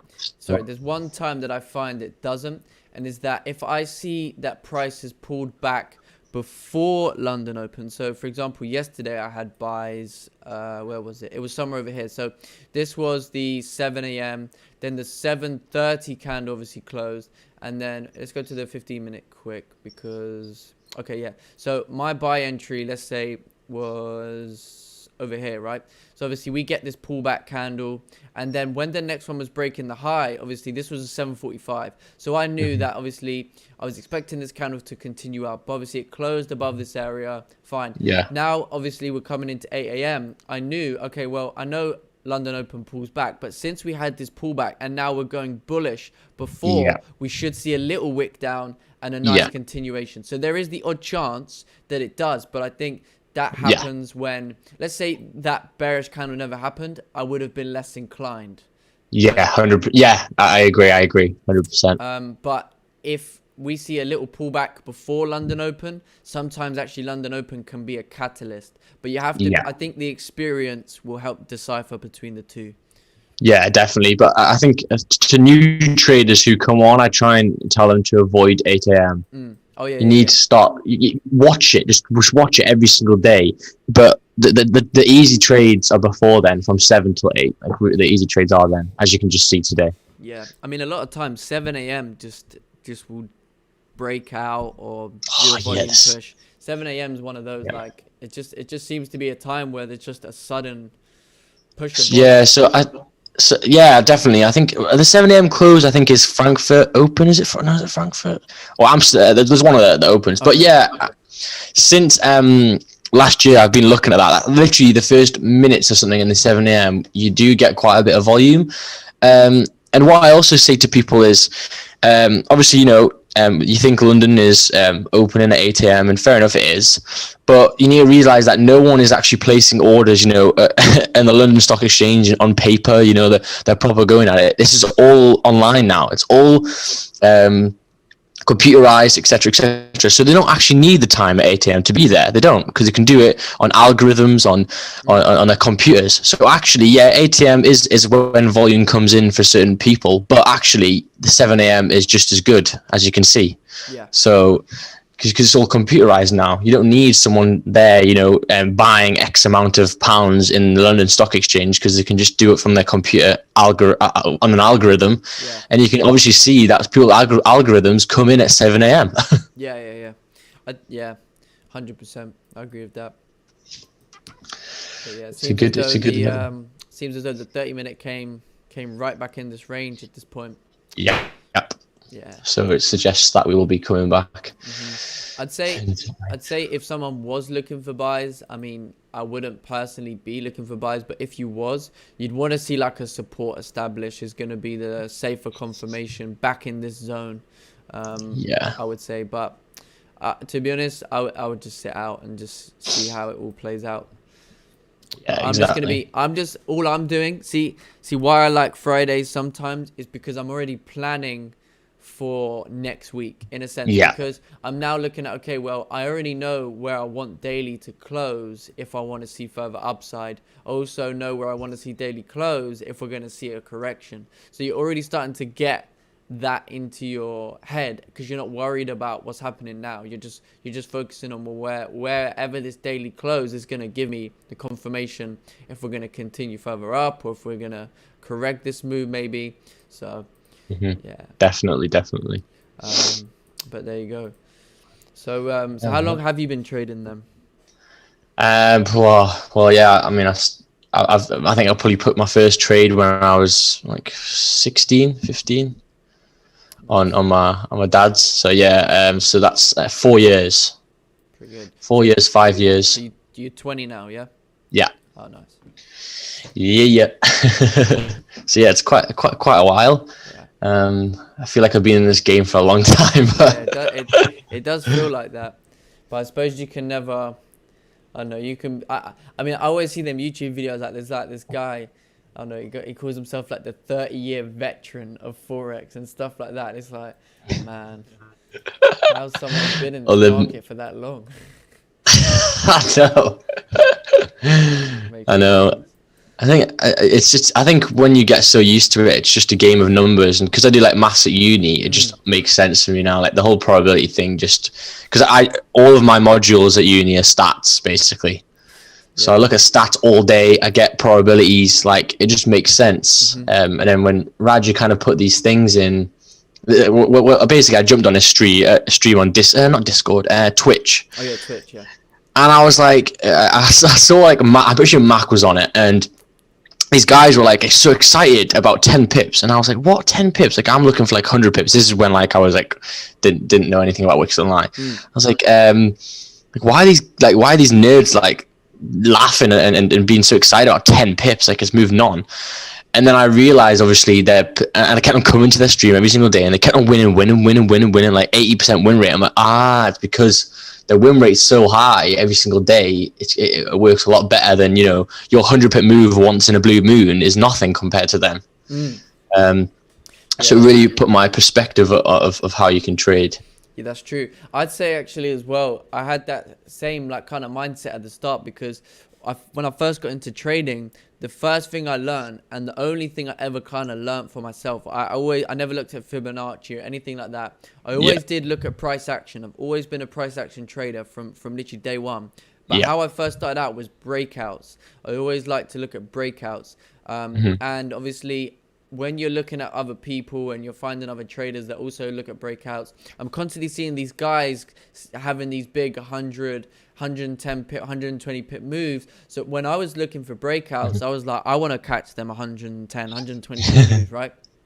And obviously, when I found Wix Don't Lie, I saw the same thing. He was doing, 10 pips, 15 pips at a time. And I was like, well, like you say, that's not very great, considering there's a guy that has one win and he's got 10 times what you just made. Now, obviously, when I was trying to trade live, and obviously you go through that first stage where you want to put some money down, you want to make some money. I did it with the breakouts then, and what I found was all of the trades of mine that were going into profits, after around 10, 15, maybe 20 pips maximum, they would be coming back to my entry. I'd then go into drawdown. Sometimes I'd even get stopped out. So then after a while, I started to realize for myself, actually, you know what? I find that price does go to 10 pips more often than not. But then after that, there's a higher chance it's going to hit my stop loss. It's going to come back into drawdown. So then I almost started looking at him and was like, well, you know what? It kind of makes sense for me to adopt that approach into my trading, because then I'm going to have a better win rate. And then it just little things like that, them little tweaks down the line just really kind of put me where I am, Definitely. Yeah, I think a lot of people, do you know Ted as well? He helped me quite a lot with the whole probability thing as well. I remember I went on his he did like a Zoom chat, and he showed me all of his trades, and I kept on asking him questions, and especially for gold is really interesting for the way he trades. And do you ever trade gold? Maybe like once a month. Not really. I've watched it now for a while. I used to trade it back in 2018. I traded it for a while, but then the spreads got a bit high. It started moving a bit weird. And I just find out after that, I just kind of like started losing with it. So then I realized, okay, maybe it's probably best to just, stay away from it. And then I just kind of watched it. But then every now and again, there's something that pops up on gold that I see happen a lot. And I'm like, okay, I feel confident I can execute on that because I've seen that happen. But a lot of times gold is quite volatile. And in London session, it's like maybe once or twice a week, you're going to see a big move on gold. But I find that it ranges quite a bit during London. Yeah, definitely. I think you need this. So what I saw from Ted's journaling with gold is that he, I kind of seen his trades, and all of his trades were like, there were blues. Most of them were blues. Like he never had any reds really. But I looked actually more in detail, and actually he was breaking even on literally 70% of his trades. And obviously what he was waiting for is he keeps on seeing these 15 minutes like pushing out of zones, and he's getting ready for a big move. But when that goes into 10 pips profit or whatever, he's put a stop to break even instantly, which is what people did do wrong. And they go, oh, this is going to pop. And actually it doesn't pop, and it wicks you out 40 pips, whatever. And what he's doing is he's doing these setups every single day, knowing that one of these setups that he does this week is going to pop and it's going to give him that 100 pips. But he's waiting, and he keeps on putting stops to break even. He keeps on putting stops to break even every time. So that's kind of how he trades it, which is quite a really good insight. But it takes some skill. Goddamn. Yeah, take some balls as well, especially when you got profit on the table or you're really anticipating a big move. Yeah. But yeah, no, I think that's clever. Yeah, and then yeah. Go on. You go. Oh no, I was just gonna say. No, you go. I was just gonna say, there's I spoke to one of the guys at Black Bull Markets, and they do that same approach. Like their way of trading is getting their stop loss at break even like fairly quickly, like even after like 7-8 pips. Because like you say, once you're in profit, you know, okay, most of the time it's going to come back and stop you out. But if you continuously do that, you're going to reduce your chances of losing, but also you're going to increase your chances of winning in a sense, because if you got stops at break even, it's risk free. So even if you wanted to take off 5, 6, 8, 10, 20, it doesn't matter. It's profit. So yeah, I think for some people it definitely works. But for me, I need to kind of let it play out at the start a little bit. But then once it goes 8, 9 pips into profit anyway, that's the point at which I'm like, right now, I don't want to be taking a loss. Whether I close it all at entry or whether I close partials if it comes back to my entry. But I'm always looking, well, I'm not going to take a full loss at all if I'm already got profit in the bag. Oh, yeah, 100%. Yeah, I advise people staying away from gold when you're starting off. Just keep on your one pair. Yeah, 100%. Really focus. But don't make gold gold your one pair. Yeah, don't, because it's just no matter what you think's gonna happen, it's gonna break hard. It's like I mean, like there's some moves that I see and I'm like, oh my god, someone just got absolutely burned. Yeah. Like, we're looking for sells, and then the news comes out, spikes up 100 pips, and then drops another 100 pips. It's like, bro, you just nuked your account. Oh god. Crazy, man. But yeah. God, still a lot of bearish pressure there. Wow. Yeah. Still holding it. Yeah, it's still going down. We'll have to see. Man. Yeah, we'll have to see how it plans out. So, has anyone in the YouTube, in the Zoom, got any questions for Stop Loss Matters? I think there was one question, but he retraced it. Yeah. Extroverts have less focus in the start. You have to understand yourself and personality when trading and turn yourself off. Oh, I think that was when we were talking about your gambler's mindset. I think you were talking about. Yeah. What did you say? That's quite an interesting line. Extroverts have less focus in the start. That's some wise I agree. There. Yeah. I actually really. I might actually write that down for a video. That's quite, because I am very extroverted. I do like to talk quite a lot. That actually does make sense. That's a good little phrase there. GJ pulling back to 141 800 key level. Yeah, potentially it could, but I mean, right now this candle's coming down, so I mean. Yeah, not really sure at this point. This is what I used to say as well. You know, it can come up to 141.8, but at the moment, if you think of it as like a car, think of it as like a car, right? And you're racing your car and you're ready to set off to do your race. Yeah, the race is going to go ahead and stuff, but at the moment you don't have any wheels on your tires yet. There's no volume. There's no movement. Yeah, you can get onto the track. You probably can get on the track to 141.8, but at the moment there is no wheels on your car yet, so you need to wait. Yeah, no wheels, no engine. You're not going nowhere. Yeah. Hell no. But yeah, man. That's it. I think but we'll have to see with GG. I'm not really sure what's going on right now. Exactly, and the thing is, if that starts breaking these levels, bro, this could. I'm not saying it will, but I'm saying if it keeps on putting this pressure, it could actually do that. I doubt it, but I highly doubt. You never know with GJ sometimes. Yeah, we can't think we're better than the market, because the one day that we say that, it's gonna do it. Okay, we've got a question here. I used to like. Oh, go on. You say what you're gonna say. No, I forgot already. Okay. Now, someone had a question in the YouTube. How long did it take you to start recognizing patterns? I think who helped me with the kind of pattern thing, especially for London. Monty did quite a bit actually, because he started showing this whole time frame of 7 a.m. till 8 a.m. what happens, 8 a.m. to half 8 what happens. And it doesn't take long. It really doesn't take a genius. If you just sit down for an hour and go past for the last 2 weeks of go on a 50-minute time frame and go from 7 till 8. And then like 8 till half 8, and then just look at the candles, write down what happens in each one. You can pretty much get a whole trading kind of portfolio from just a week's like looking back. It's pretty obvious. That's kind of how it's set up. And I mean, it didn't take me long to see these kind of things, but to implement them and to properly use them properly, yeah, it took me like a year to properly use the kind of rules that I see. Like, for example, ATM pulls back, therefore I want my stops at break even, or I want to be out the trade by 8, because I see it too many times. Oh God, this is gonna go off. Oh God.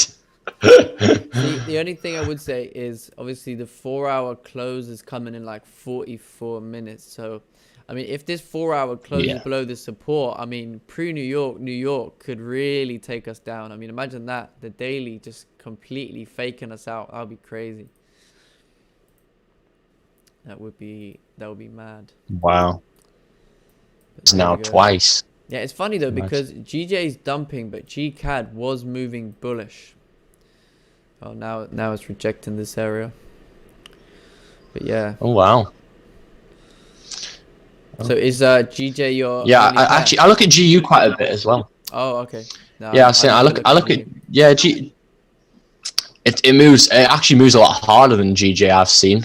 Oh, really? The pips on there. Yeah, I mean, if you look at the pips, it kind of moves. It's pretty decent. Yeah. Was that Surfer dude? Surfer.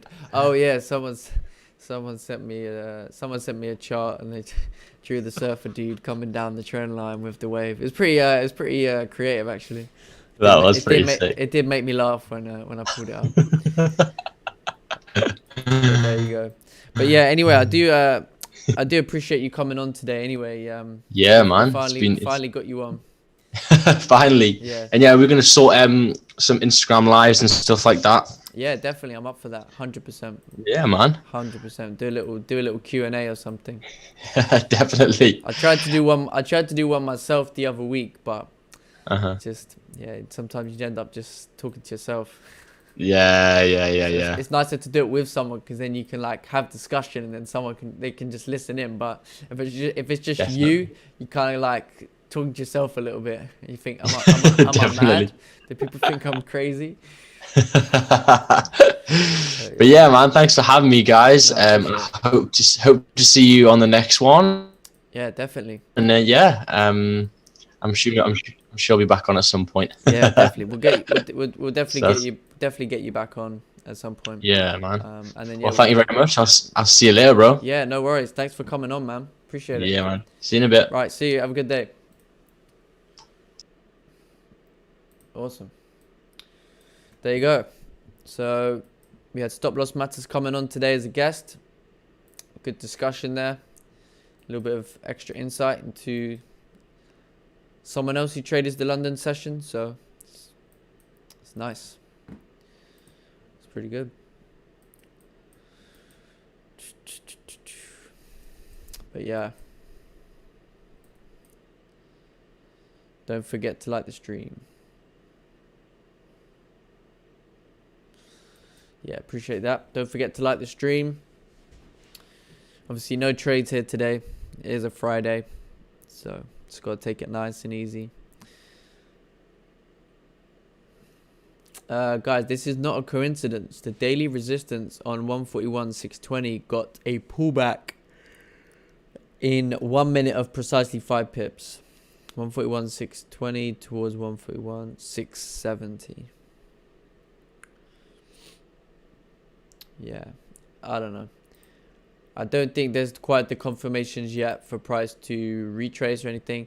I think if you're looking for buys, maybe wait for this 1 hour candle to close. If this 1 hour candle can close bullish, then yeah, potentially you could anticipate some form of correction, but I just don't see it yet. I just don't see it yet.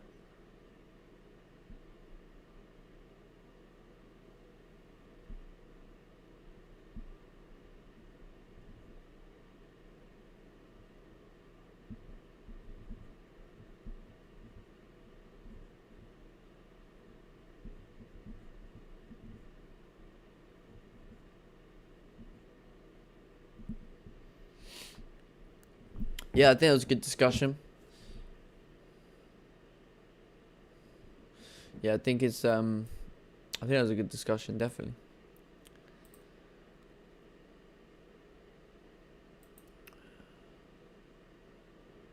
Not your strategy, that's the difference, but keep an eye, dude. Could be a nice new strategy. Lots of people trade on pullbacks. Yeah. Yeah, I think it can work sometimes. But just in today's example, I'm not really looking for anything.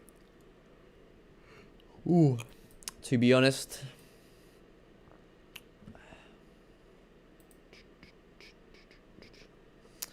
Just wanted to take a look at the news here today because I never know why GBP, this sort of news is yellow folder. I would have thought this would have been red folder, considering this is quite like significant news, you know, like in the grand scale. I never really see red folder for GBP. I only really see red folder for like monetary policy statement, interest rates. Never really for like GDP or manufacturing. I never really see red folder for GBP. Oh, it looks like GJ's coming down over here. Yeah, it's coming down to this low. It's coming down to this low. So gold still ranging. GBP down. Euro NZD. Oh, Euro NZD did break out, but not really much confirmation for that move up. Nice 17 pip candle though.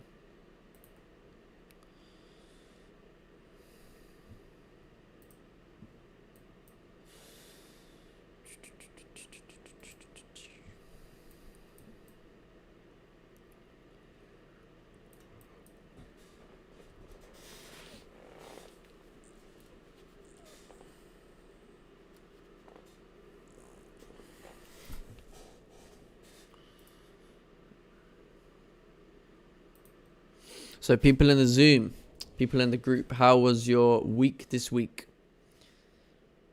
How's your week been so far, everyone?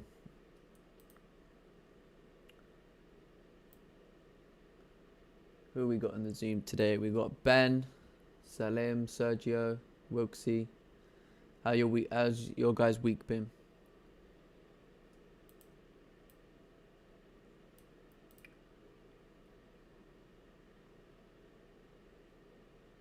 Oh, I think everyone's a bit shy. Everyone's a bit shy to talk. That's right. Maybe they're a bit busy or something. GJ has clean candle to the left on the hourly coming down. Yes. Yeah, we do see, the thing is, we do have clean traffic. We do have a lot of clean traffic coming down. My issue is that it's a Friday. It's the last day of the week. Are we realistically going to move another 30, 40 pips? I'm not sure. HFX, I've got 10% up this week. Nice. That's beautiful. That's good returns, man. The bank gives you 1% a year, and you done 10% in a week. It's fantastic. Good work.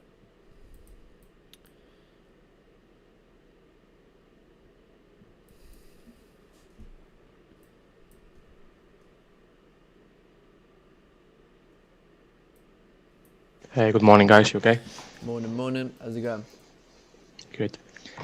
Yeah, my week was pretty good. Nice. Even it was ranging. I'm happy, yeah, to end up in profit as well. Was pretty good but difficult at the same time. Yeah. Yeah. Nice. So you're that new this zone to zone thing's working out good for you then. Yeah, it's quite good. I never been trading in looking to the 4 hour. Yeah. Yeah, I started from this week and it's kind of, yeah, I mean on this not looking for 10 pips, but yeah, I felt like looking to the 4 hour now is much reliable just to see direction and proper confirmation, which is quite Yeah. good. Yeah. I mean, you can like even from scalping, like you can implement the same approach into like swing trading, you know, and you can make it work based off just reading candles, reading price action, you know, understanding the market structure. So Yeah, it helped me a goes lot hand to in have hand. that knowledge as well. Yeah. Yeah. 100%. It goes perfectly hand in hand. So yeah, but no, that's good. I'm glad you've had a good week. Yeah, and this weekend, yeah, I'm gonna carry on with the course. I watch a few videos now, which was very nice. Good. Yeah, so I will have free weekend to keep going now. Perfect. What ones did you get to watch? Let me check. I'm now on. So I done all the Forex basics, and now I'm gonna move into advanced trading concepts. Oh, Yeah, perfect. it's very nice. Nice. Yeah, there's gonna be plenty more uploaded, just kind of like trickling through with it. Nice. But yeah, no, there's gonna be plenty more. And in terms of what's it called? The new sections, like there's gonna. So at the moment, I'm in the process of making the fundamental section. So I've put one NFP webinar there, but at the moment I'm trying to make webinars based off of like key economic news events, basic economics that can be understood within trading, and yeah, stuff like that. Okay, cool. Yeah. So yeah, there's going to be a few more sections coming up. Plus, I've got obviously simulations to upload, and then what I was going to say was from not this weekend, but probably next weekend, we're going to do the weekly simulations again, start that back for 2021. And then obviously that will be done as a group, and then we can record and upload onto the database. Okay, so we can do that like on live altogether, yeah? Yep. Okay, We'll perfect. do it on a Zoom call. It will be recorded for those who can't make it, and then for those who can't make it, it will be uploaded onto the database, and they can rewatch there. Because obviously with the Discord, me posting in the group, the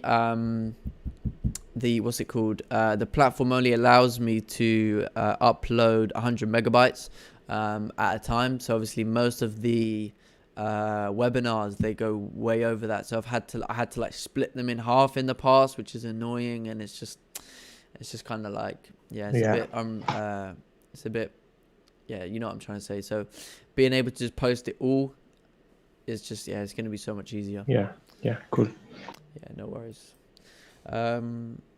Okay, the volume sucks. Yeah, really appreciated for your time and education. Appreciate that, mate. Thank you. HFX, who is your mentor? I wouldn't say I really had a mentor. Obviously, I joined with Paul's group. I learned quite a lot of things off Raja as well. I think the best thing, I've spoken about this before, but the best thing that I kind of like got from Raja was about managing risk. You know, everything else, like I've just kind of like learned along the way. Watched his streams, but back in the day I used to watch his New York streams, and I learned a lot from that.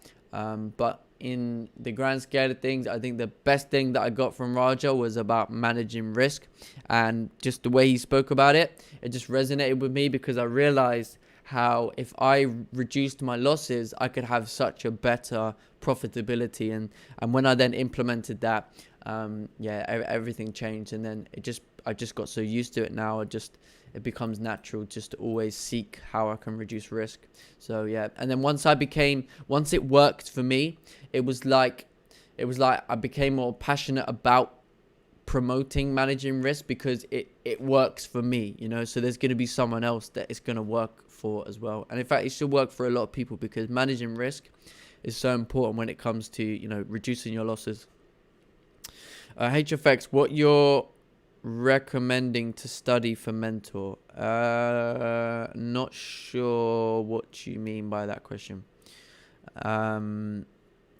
What you're recommending to study for mentor? Yeah, sorry, not quite. If you're saying, do I recommend a mentor? I'm not sure what you mean. You have to let me know what you mean there. But yeah, looking at GJ, I mean, the 30-minute candles closed bearish, so we do have a resistance formed. So see, if this wasn't a Friday, I would say, okay, well, I think a great impulse entry is going to be the break of this low right over here, keeping obviously the stop loss above this zone. But since it's a Friday, I would probably just stay out of it, to be honest.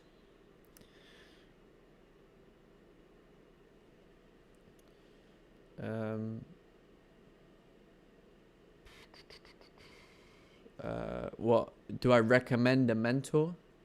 Is that what the question was? I mean, if that is what the question is, I mean, there's plenty of mentors out there. You've got me, you've got Raja, you've got Paul, there's plenty of mentors. I think you just have to do your research, you know, ask them questions. You know, everybody knows that they can ask me whatever they want and I'll answer it in the best way they can. You know, I'm never gonna turn a person down from any advice. So yeah, you can look at Raja, you can look at me, you can look at Paul, whatever. But you just want to look at whoever you feel is going to be best suited to your style, the way that you want to learn. So yeah, there's some good traders out there, of course. Oh, thank you, Sergio. I appreciate that. You're better than Paul for sure. Yeah, no comment with that one. Paul's a good guy. I actually found you through Paul. I was watching Yes. his live streams 1 year ago or so in the Asian session.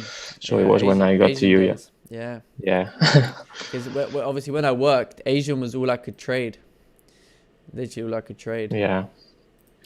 So, but yeah. How everything has changed in a year. Yeah, gone from being on a stream to having my own stream. It's crazy. Yeah. So good. Yeah, no, I appreciate it though. I appreciate that. So yeah, it looks like these GJ sells are actually pushing here since we've broken this low. So the stop would have been around 15 pips.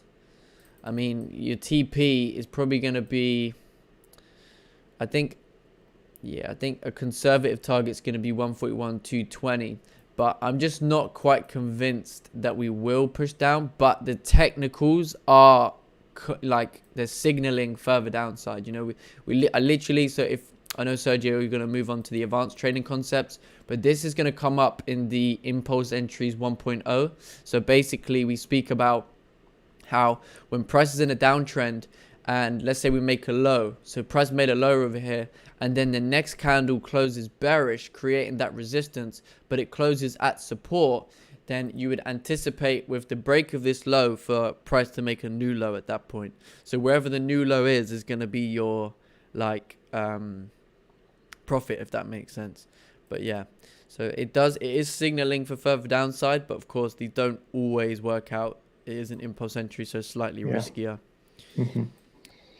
But yeah, when you have that super clean candles to the left, like there is so much good range. Yes. So you would set up still a TP that further low, or would you will look to close partials, right? And because obviously that's a very big range. Yeah. See, the thing is that I mean, although we're getting the signal for further downside, like despite there being this big clean candle, right, there's no guarantee that it's gonna mirror it. In fact, with days where there's less volume, like sometimes it's just gonna out anywhere in this zone, like anywhere it could just create a support and then retrace. You know, we never know where it's gonna make its low point because it's just one of those. It's not necessarily in a high volume. I mean, we had volume this morning, and obviously we are signaling for further downside, but since it's Friday,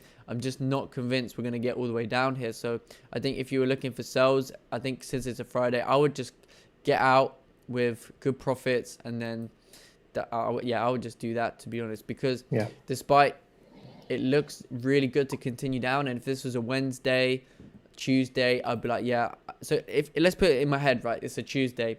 I would say, okay, well, I would be looking to target 141, 220. But if we look left, we did have this previous area. So maybe I would then be a little bit more conservative with the target and say, well, we could wait to see how price reacts in this zone with our runners. So if we were to secure positions and leave a runner, I would want to see if we react at this 141, 350 level. If we don't, then I would let the runner run to around 141, 220, and then eventually down to 141, 150. But yeah. This is the kind of trade I was speaking the other day on the group, that I don't have the confidence, because I see that we have been already on a big downtrend. The move is, it's been going on for too long now. Yeah. And I know we're breaking the law and everything, but still, I'm scared. I know the retracement is going to happen, and GJ kind of does big retracements as well. So I mean, it looks good, but yeah. I think with the confidence, it just comes with seeing it happen over and over again. So maybe every time you see this, just put it, like, maybe paper trade it. I would recommend. Yeah, I think And then you can kind of see where it went wrong or right, and without even putting any money down. So if you journal, let's say 10 trades that are similar to this, you're going to get like an average, how many win, how many don't work out, and then you can kind of see whether you would have the confidence to want to execute on that. If it comes out that actually you find that, you don't like that kind of way, or it just, you don't feel comfortable with it, then that's perfectly fine. But you have to kind of know that to make that like certain, if you get what I'm trying to say. Yeah, I need to paper trade more, to be honest. I'm never doing that. I think paper trading is really, really good, because it just allows you to kind of like take that pressure off, see how it plays out. If it works out, see, you could paper trade it and you get 8 out of 10 wins. Now you're going to be like, oh, well, actually, I should have the confidence to execute, because look at that win rate that I could potentially have. So yeah, makes sense. Yeah. Thanks again. Yeah, no problem. HFX is a legit good mentor. Appreciate that. A-Rod, thank you very much. First time joining today since 1:30 a.m. Ooh, from Kansas. Love how easy you make trading look. Oh, thank you very much, Alfredo. Appreciate that. I appreciate that a lot. So since it's a Friday, everybody stick in the YouTube chat where they're from. I want to see where everyone's from in the world. We got 60 people here. Let's see all the. I did it last time. I think it was like a couple months ago when we had like 30 people, but we got a lot bigger crowd here today. So everybody stick in the YouTube chat where they're from.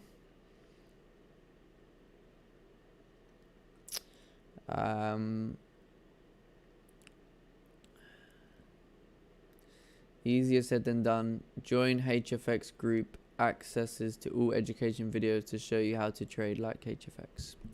Yes, yeah, we made the new course. Oh, we got Jamaica. Oh man, Jamaica, what a beautiful country. I went there in 2019. One of the best holidays. Oh, we got Amsterdam. Love Amsterdam. One of my favorite cities.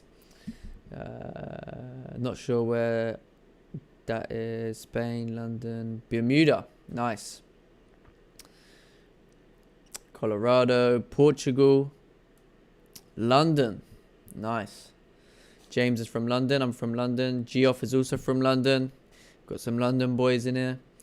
USA, UK. Yeah, nice.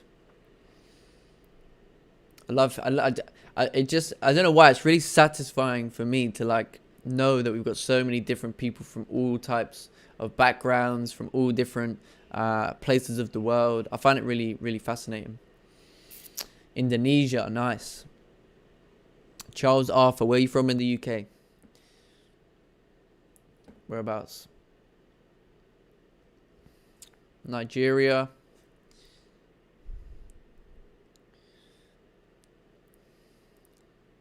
It's like 4:30 in the morning in USA now. That's sick, man, for people to be here. Yeah, they must really see the value to be staying up that late. on a Friday. Wow. I can't be that good. Yeah. Colombia. Ooh, nice. Never been to Colombia. Looks like a very beautiful country. Swindon. Oh, you're from Swindon. Oh, nice. Well, at least we had a couple guys from London in here. Ooh, looks like these cells are... GJ's pushing down over here. So I think, see, a good confirmation for the impulse entry to continue will be once this 15-minute candle closes below this minor support, because then it paves way for the next 15-minute candle to also continue down over here. Oh, wow, yeah, we're continuing here. At least we called out a trade here today. I think once this candle starts to push into like 5, 6, 7 pips profit, I think you can bring your stops above the current candle. I think that could be a really good idea. But see now, since we're breaking the low and since the 15-minute candle is trying to close below this area, I think I think it should continue moving down at this point. That'd be really nice if this plays out. Obviously, I know I didn't take it, but just for like a certain that confidence, because I see this happen all the time. So if this plays out, that would be beautiful.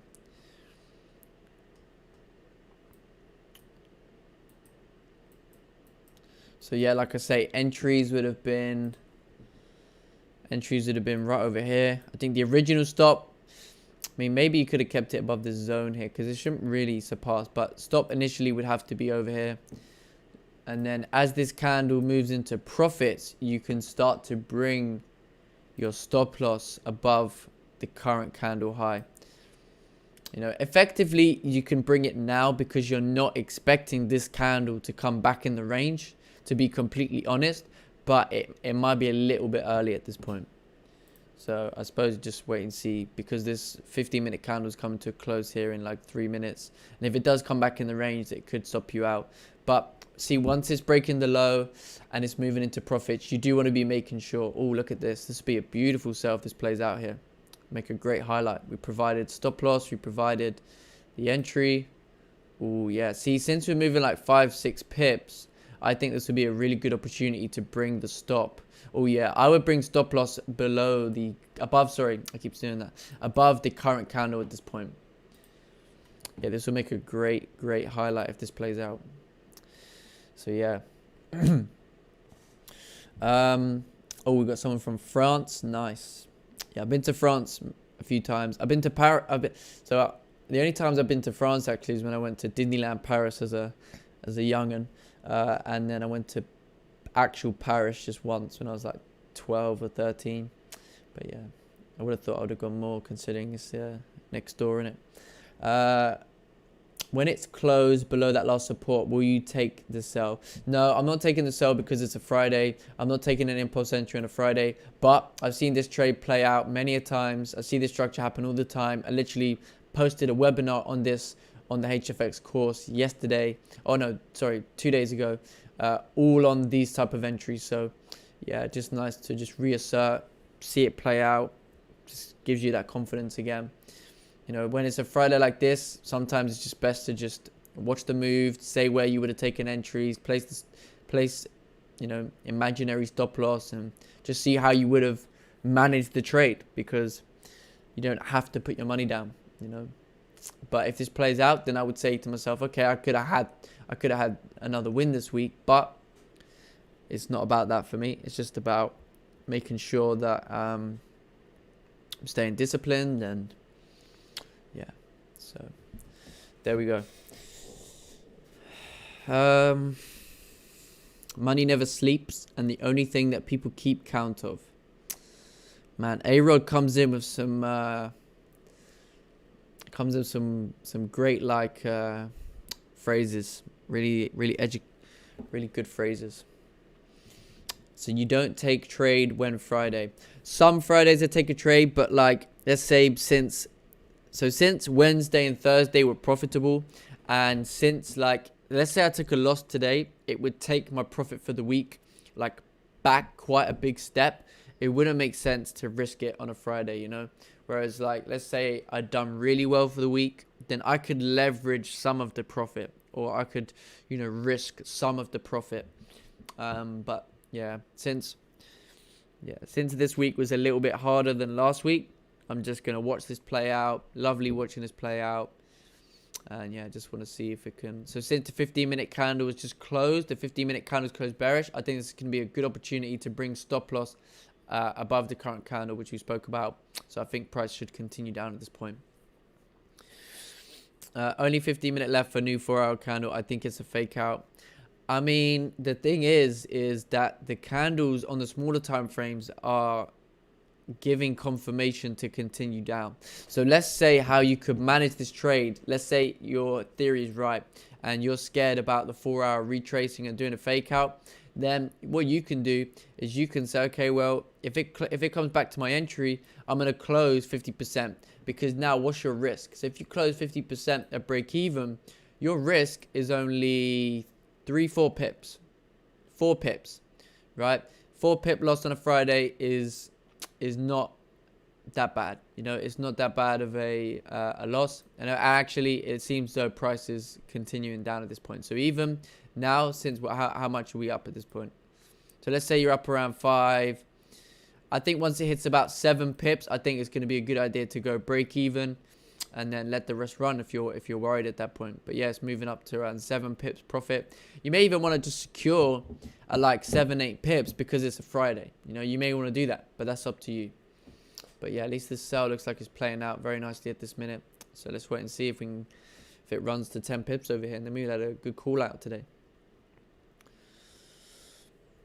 We'll put the 10 pip mark is, that's 10 pips.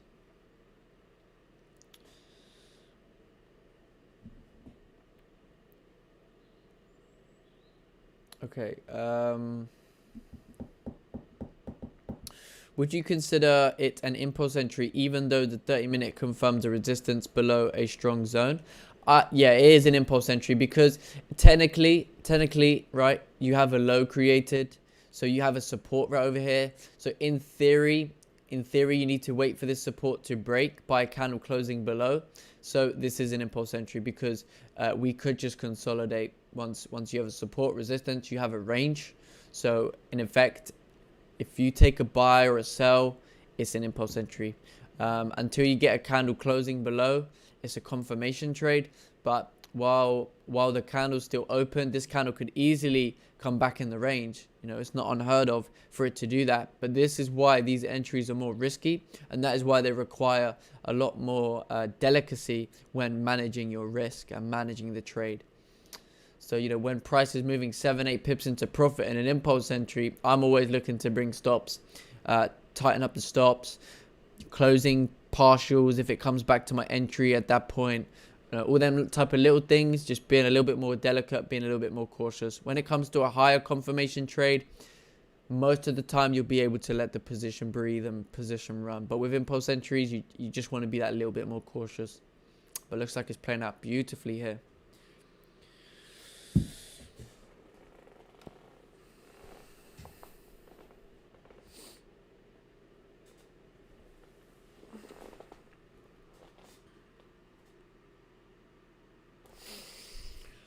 Oh.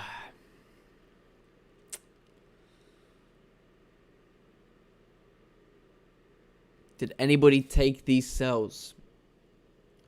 Did anybody take these sells? Because I think you should. I think it should play out really nice here.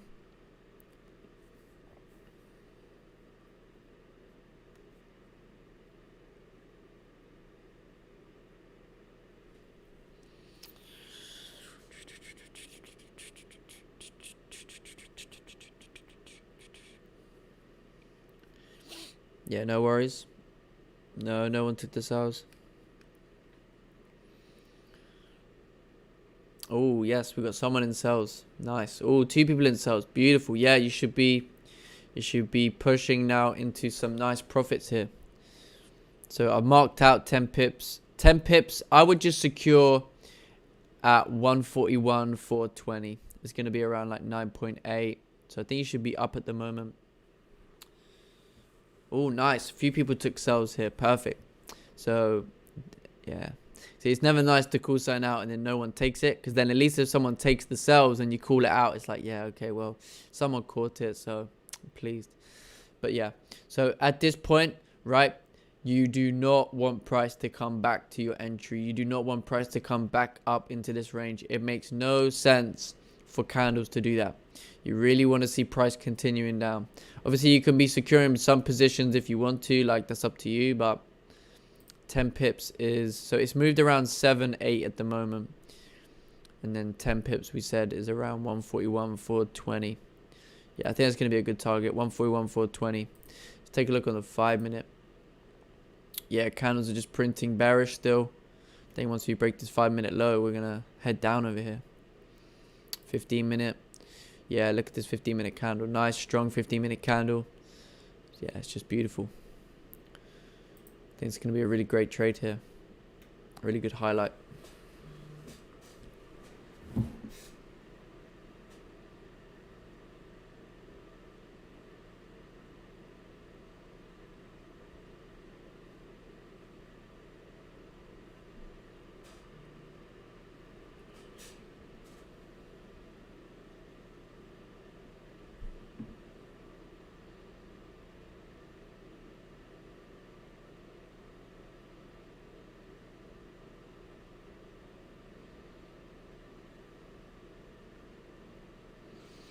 Oh, there we go. Should be moving into 10 pips here nearly.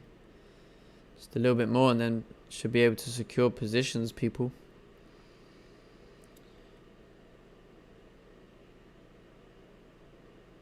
No trade today. I thought you... Oh, no. You got the same color thing.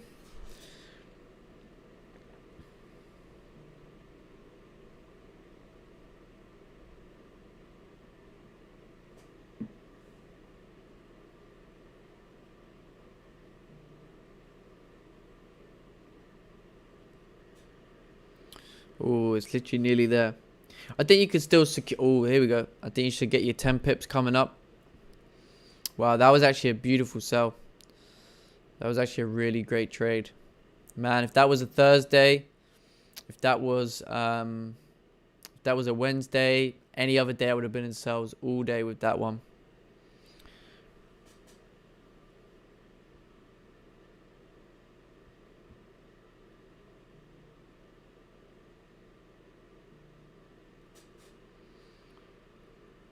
Yeah, you got like 7 minutes left on this candle. So yeah, so now your risk to reward is just so easy because your risk is around 4 pips. Let's say you put stop above the current candle, and your reward is what you make of it. HFX into HFX. If you're into business, okay, so I read that wrong. If you're into business, you should check out Dan Penner, top business coach. He made billionaires buying and selling businesses. He was on Joe Rogan podcast. This man owns a freaking castle in Scotland. Wow. Okay, yeah, I'll check him out. Dan Penner. Oh, here we go. Should be pushing to 10 pips here in a second. I think 141 to 420 is incoming. Oh, nearly there. But either way, I think it's going to be a good idea to just secure positions. And now you're either letting a runner run or you're closing out, taking your profit because it's a Friday. So yeah, we provided a free trade here today. Free trade for a Friday. Oh, there we go. As soon as it crosses that line, it should be securing. There we go. There you go.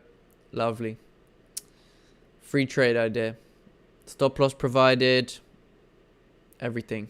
How to manage the trade. So there you go. You should be up around 10 pips right now. That's fantastic. Beautiful trade. Beautiful. Apologies. Was it taken on 30-minute close or the break of the low? I would have taken it on the break of the low. Because then, you know, if you take it on the close, you don't know how much the next candle is going to wick up. So basically, if you wait for the break of the low, you're expecting this candle to kind of like create a top wick first and then come down and break this low, which it did perfectly, because then as it pushed into profits, you could have managed the risk so well, bring the stop loss above the current candle, and then yeah, it would have been a great day there. Yeah, look, just tapped at 10 pips perfectly. I think people should have secured, and then that's it. So beautiful. GJ singing Alicia Keys today. I'll keep on falling. Yeah, it makes no sense why it's falling, but it is. So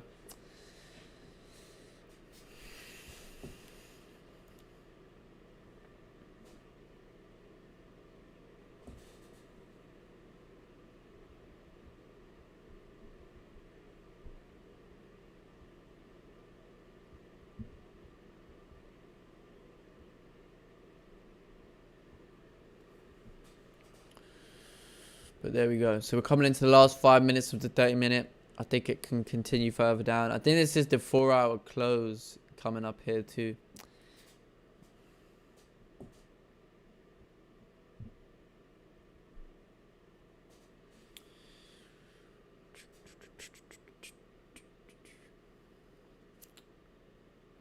But yeah, I'm going to check out Dan Penner. Let me check him out now. Oh, GJ's still going over here.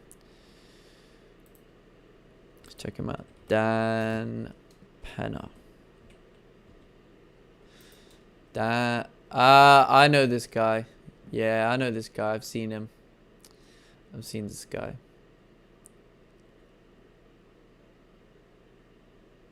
He owns a castle in Scotland.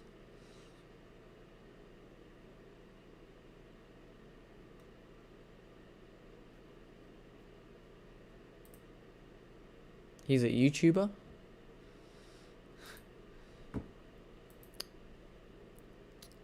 Yeah, that price came down to 141,400. That was just an excellent sell right there. That is probably a fantastic example of an impulse entry. And I literally covered this exact entry type in a webinar the other day for the group. And we're literally watching one play out live now.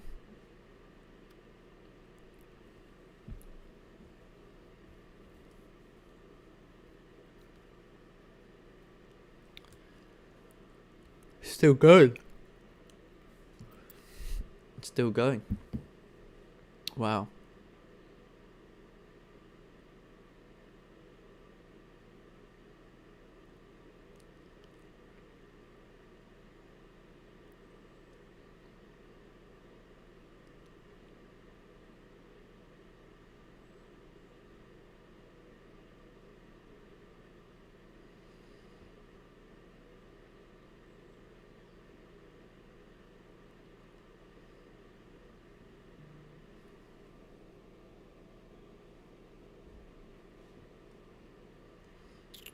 Beautiful.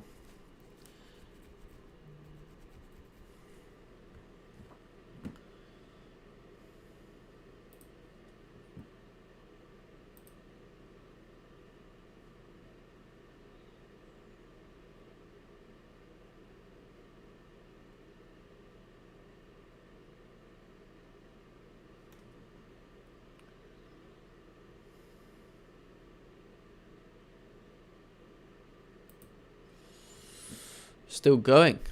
Still going over here. How much is it falling now? 13 pips. Oh, wow.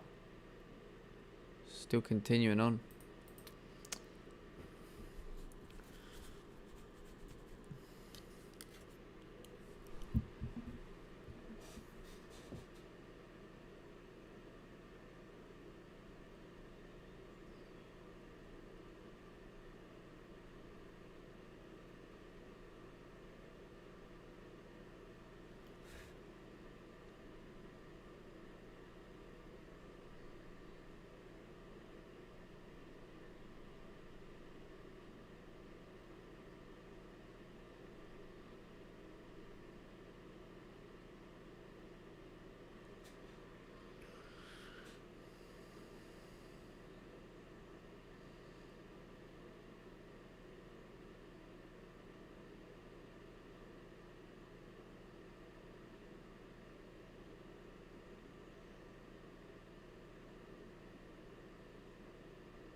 We need a 20 pip retest.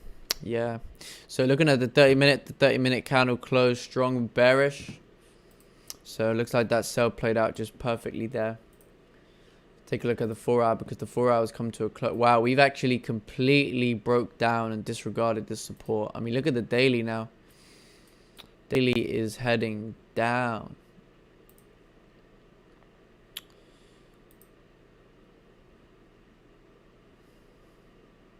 Maybe we're coming back to retest that 141 200 area on the 4 hour, because we didn't ever come down to retest this zone. So maybe that's why, this area over here. Yeah, because if you look at it from a 4 hour perspective, and we kind of like zoom out here for a minute. Right. So we rejected the highs again over here. We can see that. And if we look left, we have this zone here now, which was the resistance from, like a few days ago. And we never came to retest this area. So I wonder if we need to do some form of retest of this zone to then continue moving up for next week. But yeah.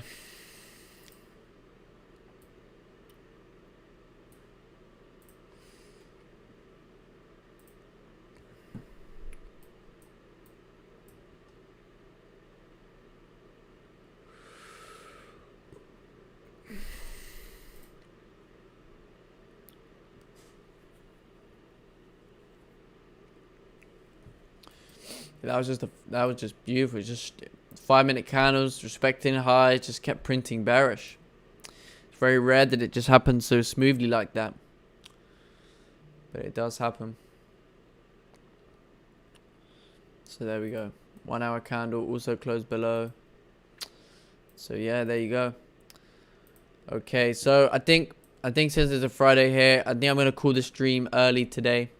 I think I'm going to leave it on a good note there. So let's do a quick wrap up of the pairs. I've got some stuff to be doing this afternoon. So, yeah, I think we're going to call it a day here today. So let's look at gold for a sec. Also, it looks like gold is at that resistance right now. 30-minute candle closed bullish, but it closed at this area. So not much confirmation for any buys yet. FTSE... Didn't really look at the FTSE today. GJ, yeah, GJ. We've spoke about GJ. I think it can continue down to 141 200, but it's not guaranteed. I mean, if it's good, if Friday's gonna do this big move, then wow, like it was a really good move, really easy move. It just so happened to happen on a Friday, but yeah, I'm not sure if we're gonna get down there, but I mean, it looks like we are. So. Yeah, I suppose it can. GBP CAD just ranging now at this point. It's come back in the range. Euro JPY has created resistance. So if we look on the 30-minute candle created resistance. Next one respected the high, broke the low. Take a look on the 15-minute. Now we have 50-minute candle closing bullish. But yeah, I think it can continue moving down if this candle can close bearish. But yeah, I mean, based on the 30-minute, it should continue down to retest this low. Let's measure this range here. This range is around 13 pips. So yeah, it does make sense. And then finally, Euro NZD. Ooh, Euro NZD did a breakout, tried to create some support, and now we're trying to come back to do like a retest.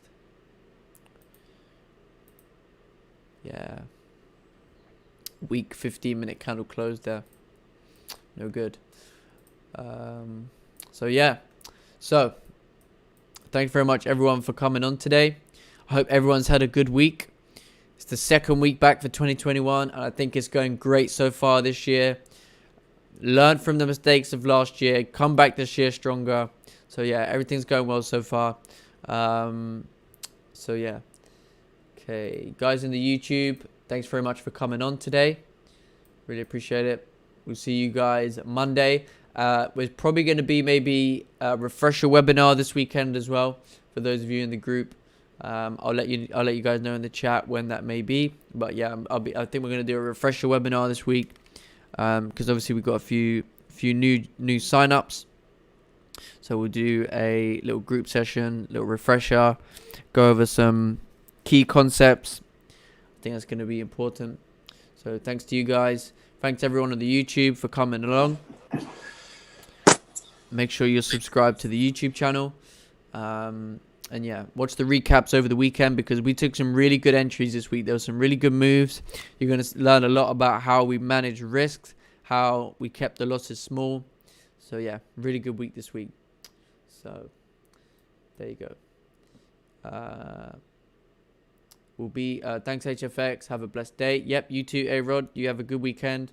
We'll be here Monday. Thank you for your services. Appreciate that. Have a good weekend, everybody. Rest up, and we'll see you all Monday. We'll be back Monday. Thanks, everyone, and see you later.